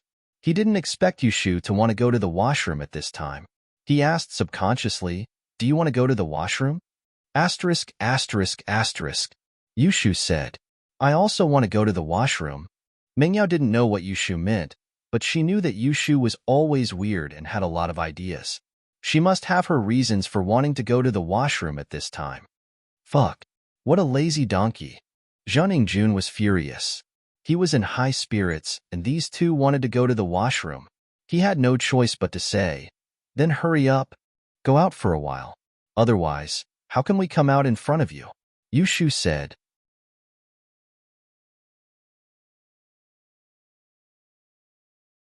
Chapter 881. You win. No, if you don't go out, I can't come out. I will pee my pants. Yushu didn't give up. Jining Jun cursed. You win. If Yushu and Meng Yao really peed their pants, how disgusting would that be? There was no place to take a shower in the cave. How was he going to play if they peed their pants? Jining Jun had no choice but to leave the cave. But Yushu called out again. Hey, how can I go to the washroom with my hands tied up? Jining Jun cursed Yushu for being a busybody. He walked over, lowered his head, and untied the ropes on Yushu's hands and feet. Under the dim light in the cave, Yushu's blush made her look even more alluring. Jining Jun was tempted, and he wanted to grab her breasts. A girl with a child's face and huge breast was rare. Just when Jining Jun wanted to have some fun, Yushu said, Don't touch me. I will pee my pants if you touch me. Jining Jun was shocked by Yushu's words. His hands that were hanging in the air stopped abruptly. He glared at Yushu. Why are you so troublesome? Hurry up. You will really pee your pants later. Yushu ignored Jining Jun and continued to rush him. Jining Jun scoffed, stood up, and walked out of the cave. He wanted to peek in from the outside, but the blinding light from the outside was a stark contrast to the darkness in the cave. He couldn't see anything from the outside. It was pitch black. Jining Jun could only give up and go check on the gun team's ambush. He had to make sure that after he lured Lin Yi here, he would shoot Lin Yi to death. However, he couldn't expose his men and raise Lin Yi's vigilance. It was hard to hide in the sparse forest on the mountain, so the gun team could only find a rock to cover themselves and hope that Lin Yi would kill them in one shot. In the cave, Yushu wasn't in a hurry to go to the washroom. She opened her bag first, thinking that the men in black had taken her phone but not her bag. The bag was still straddling her even when they were tied up. Shu, what are you doing? Aren't you going to the washroom? Meng Yao asked. What for? We didn't even drink water in the morning. I tricked Jining Jun to go out so that we can prepare ourselves. We can't let him do that, Yushu said as she quickly flipped through her bag. Meng Yao frowned. You have a way to avoid it? Yeah, I don't like him. Yao sis, you should save your first time for shield bro. How can you give it to an idiot like him? Yushu nodded. Why am I involved again? You wanted to give it to Lin Yi, didn't you? Meng Yao didn't know whether to laugh or cry as she glared at Yushu. Still in the mood to joke around at a time like this? Oh, you have to think about it first. I'm the small wife. Yushu suddenly shouted in surprise. I found it. Meng Yao looked at the thing in Yushu's hands. It was a pack of sanitary napkins. She paused for a moment and understood Yushu's plan, but she was still suspicious. You want to trick him with this? Will it work? Although that Jining Jun looks dumb, he shouldn't be that easy to trick, right? Of course it won't work, But what if I add some spices? Yushu smiled mischievously as she took out the red ink she'd bought this morning. She opened up 2 sanitary napkins and quickly poured the ink on them before tossing them into a corner of the cave. She then took out a bottle of water and poured it on them, pretending like she'd just taken a shower. Ugh! Mingyao was a little dumbfounded. Was this even possible? But it did look like it if she didn't look closely. Phew. I'm not done yet. Yushu took out 2 sanitary napkins and poured the fountain water on them before stuffing them into her pants. Shoo! You! Mingyao's eyes widened. That's so much fountain water. It's so dirty. Yao Yao, what about you? Come. I'll help you put it in your pants. Yushu took out another sanitary napkin and said to Mingyao, Me too, Mingyao said, feeling disgusted as she looked at the sanitary napkin that was covered in ink. Oh, Yao Yao, if you don't want to take a shower, just bear with it for a while. We can always go home and take a shower. Yushu didn't really care. Mingyao could only acquiesce to Yushu's words. It felt weird, but Mingyao had to admit that Yushu's idea wasn't bad. After everything was done, Yushu closed her bag and hid the fountain water. Done? Although Yushu's idea prevented the two from being violated by Jun, Mingyao felt sad when she thought of Faubert. Shoo, it's our fault for hurting Faubert. If we didn't want to mess with Jun, this wouldn't have happened. I think that Shield Bro will have a way. Yushu trusted Lin Yi. You really trust him? Mingyao also hoped that Lin Yi would save Faubert first. It'd be best if he didn't come to save her and Shu. From Zhang Ingjuan's tone, he seemed to be prepared. If Lin Yi came, it'd be dangerous.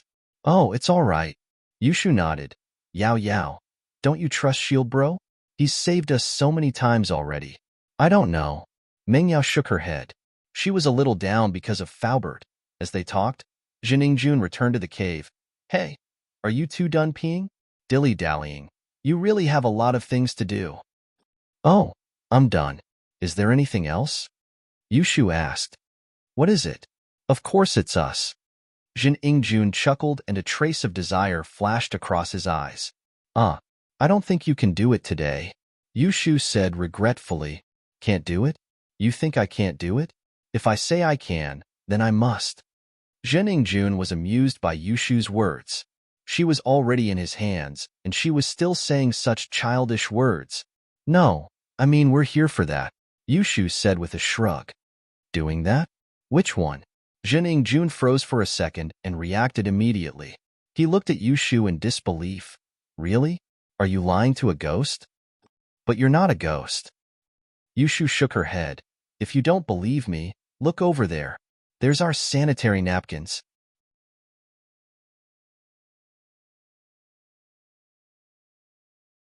Chapter 882. Successful deception. Zhang Ingjun had a problem since he was young, and that was getting dizzy when he saw the blood. He quickly stood up, but he still couldn't believe that the two of them could do that together.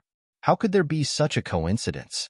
Zhang Ingjun didn't doubt the authenticity of the sanitary napkin on the ground because the light in the cave was dim and he couldn't see if it was blood or something else.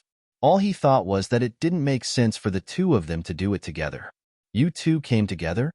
Zhang Ingjun frowned as he looked at Yushu and Mingyao. Yeah, actually, we're Lin Yi's first and second wives, and we always do threesomes together. In order to ensure that we can do it for 25 days a month, we purposely mixed our periods with medicine.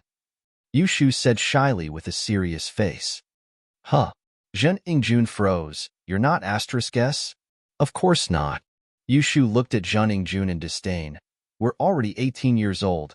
How can we still be asterisk S? Zhang Ingjun was confused by Yushu and didn't know if she was telling the truth or not. However, Mingyao did say that if he touched them, Lin Yi would kill him. Could they really be Lin Yi's first and second wives? Wasn't Lin Yi a bodyguard? That's right. A master of medicine like Lin Yi would be treated like a VIP no matter where he went. Even Master Bing respected Yao Wang. So how could Lin Yi be willing to be a follower for two girls? Zhang Ingjun didn't believe that Lin Yi had nothing to do with them. Now, it seemed like Yushu wasn't lying. You're not lying? Take off your pants. Let me check. Zhang Ingjun would believe it if Mingyao did it. But Yushu was too cunning and he didn't believe her. Oh, okay. I'll show it to you. Turn around first. Yushu said to Zheningjun. Don't play tricks. Take off your pants and let me see. Zheningjun naturally wouldn't turn around as he was afraid that Yushu would play tricks on him. Okay, okay, I'll take it out for you to see. Yushu turned around and quickly took out something from her pants and passed it to Zheningjun. Here. Zheningjun was shocked when Yushu handed him something bloody. He subconsciously moved back and took a closer look. It was indeed a sanitary napkin with blood on it. He quickly waved his hand. Take it away, take it away.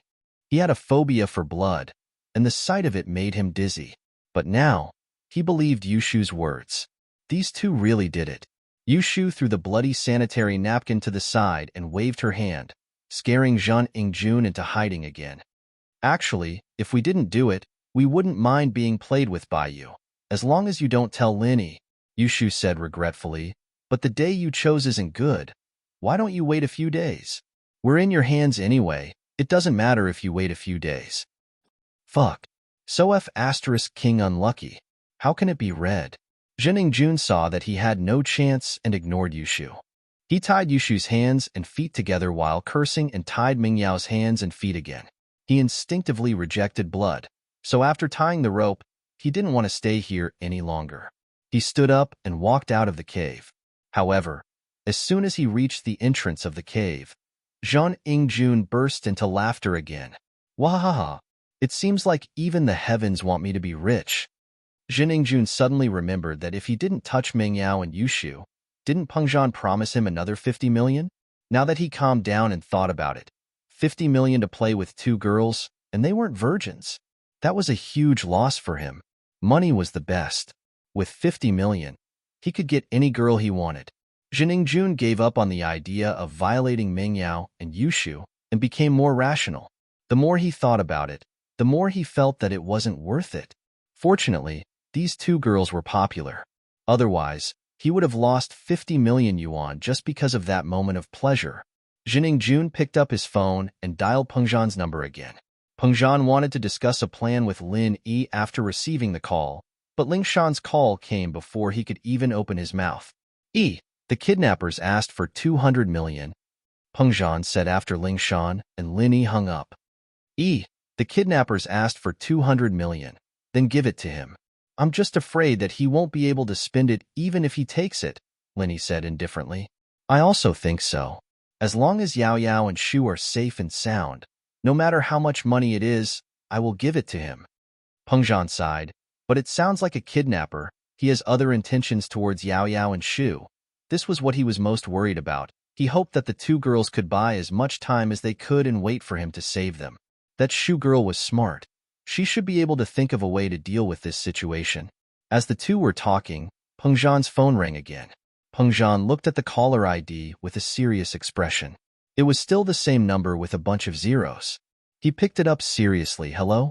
Mr. Chu, after careful consideration, I've decided to accept your suggestion. 250 million. I won't hurt your daughter and her best friend. What do you think? Zheningjun was glad that he didn't have sex with Mingyao and Yushu. If he did, he would lose the money. Okay, I agree. 250 million it is. Pengzhan was surprised and happy after hearing Zheningjun's words. He had already prepared for the worst and didn't expect the kidnappers to agree to his suggestion. It seemed like the kidnappers valued money more than anything else. Pengzhan didn't know that Yushu caused a strange incident that made Zheningjun give up. Great, but I don't want you to give it to me later. I want you to give me 250 million together. Is that okay? Although Zheningjun knew that Pengzhan had a good reputation, that was only for business partners. He was playing the role of a kidnapper. How could he talk about his reputation with a kidnapper? You're tuning in to the Warrior Lore YouTube channel. Don't forget to subscribe and join us on this journey to catch the most captivating stories.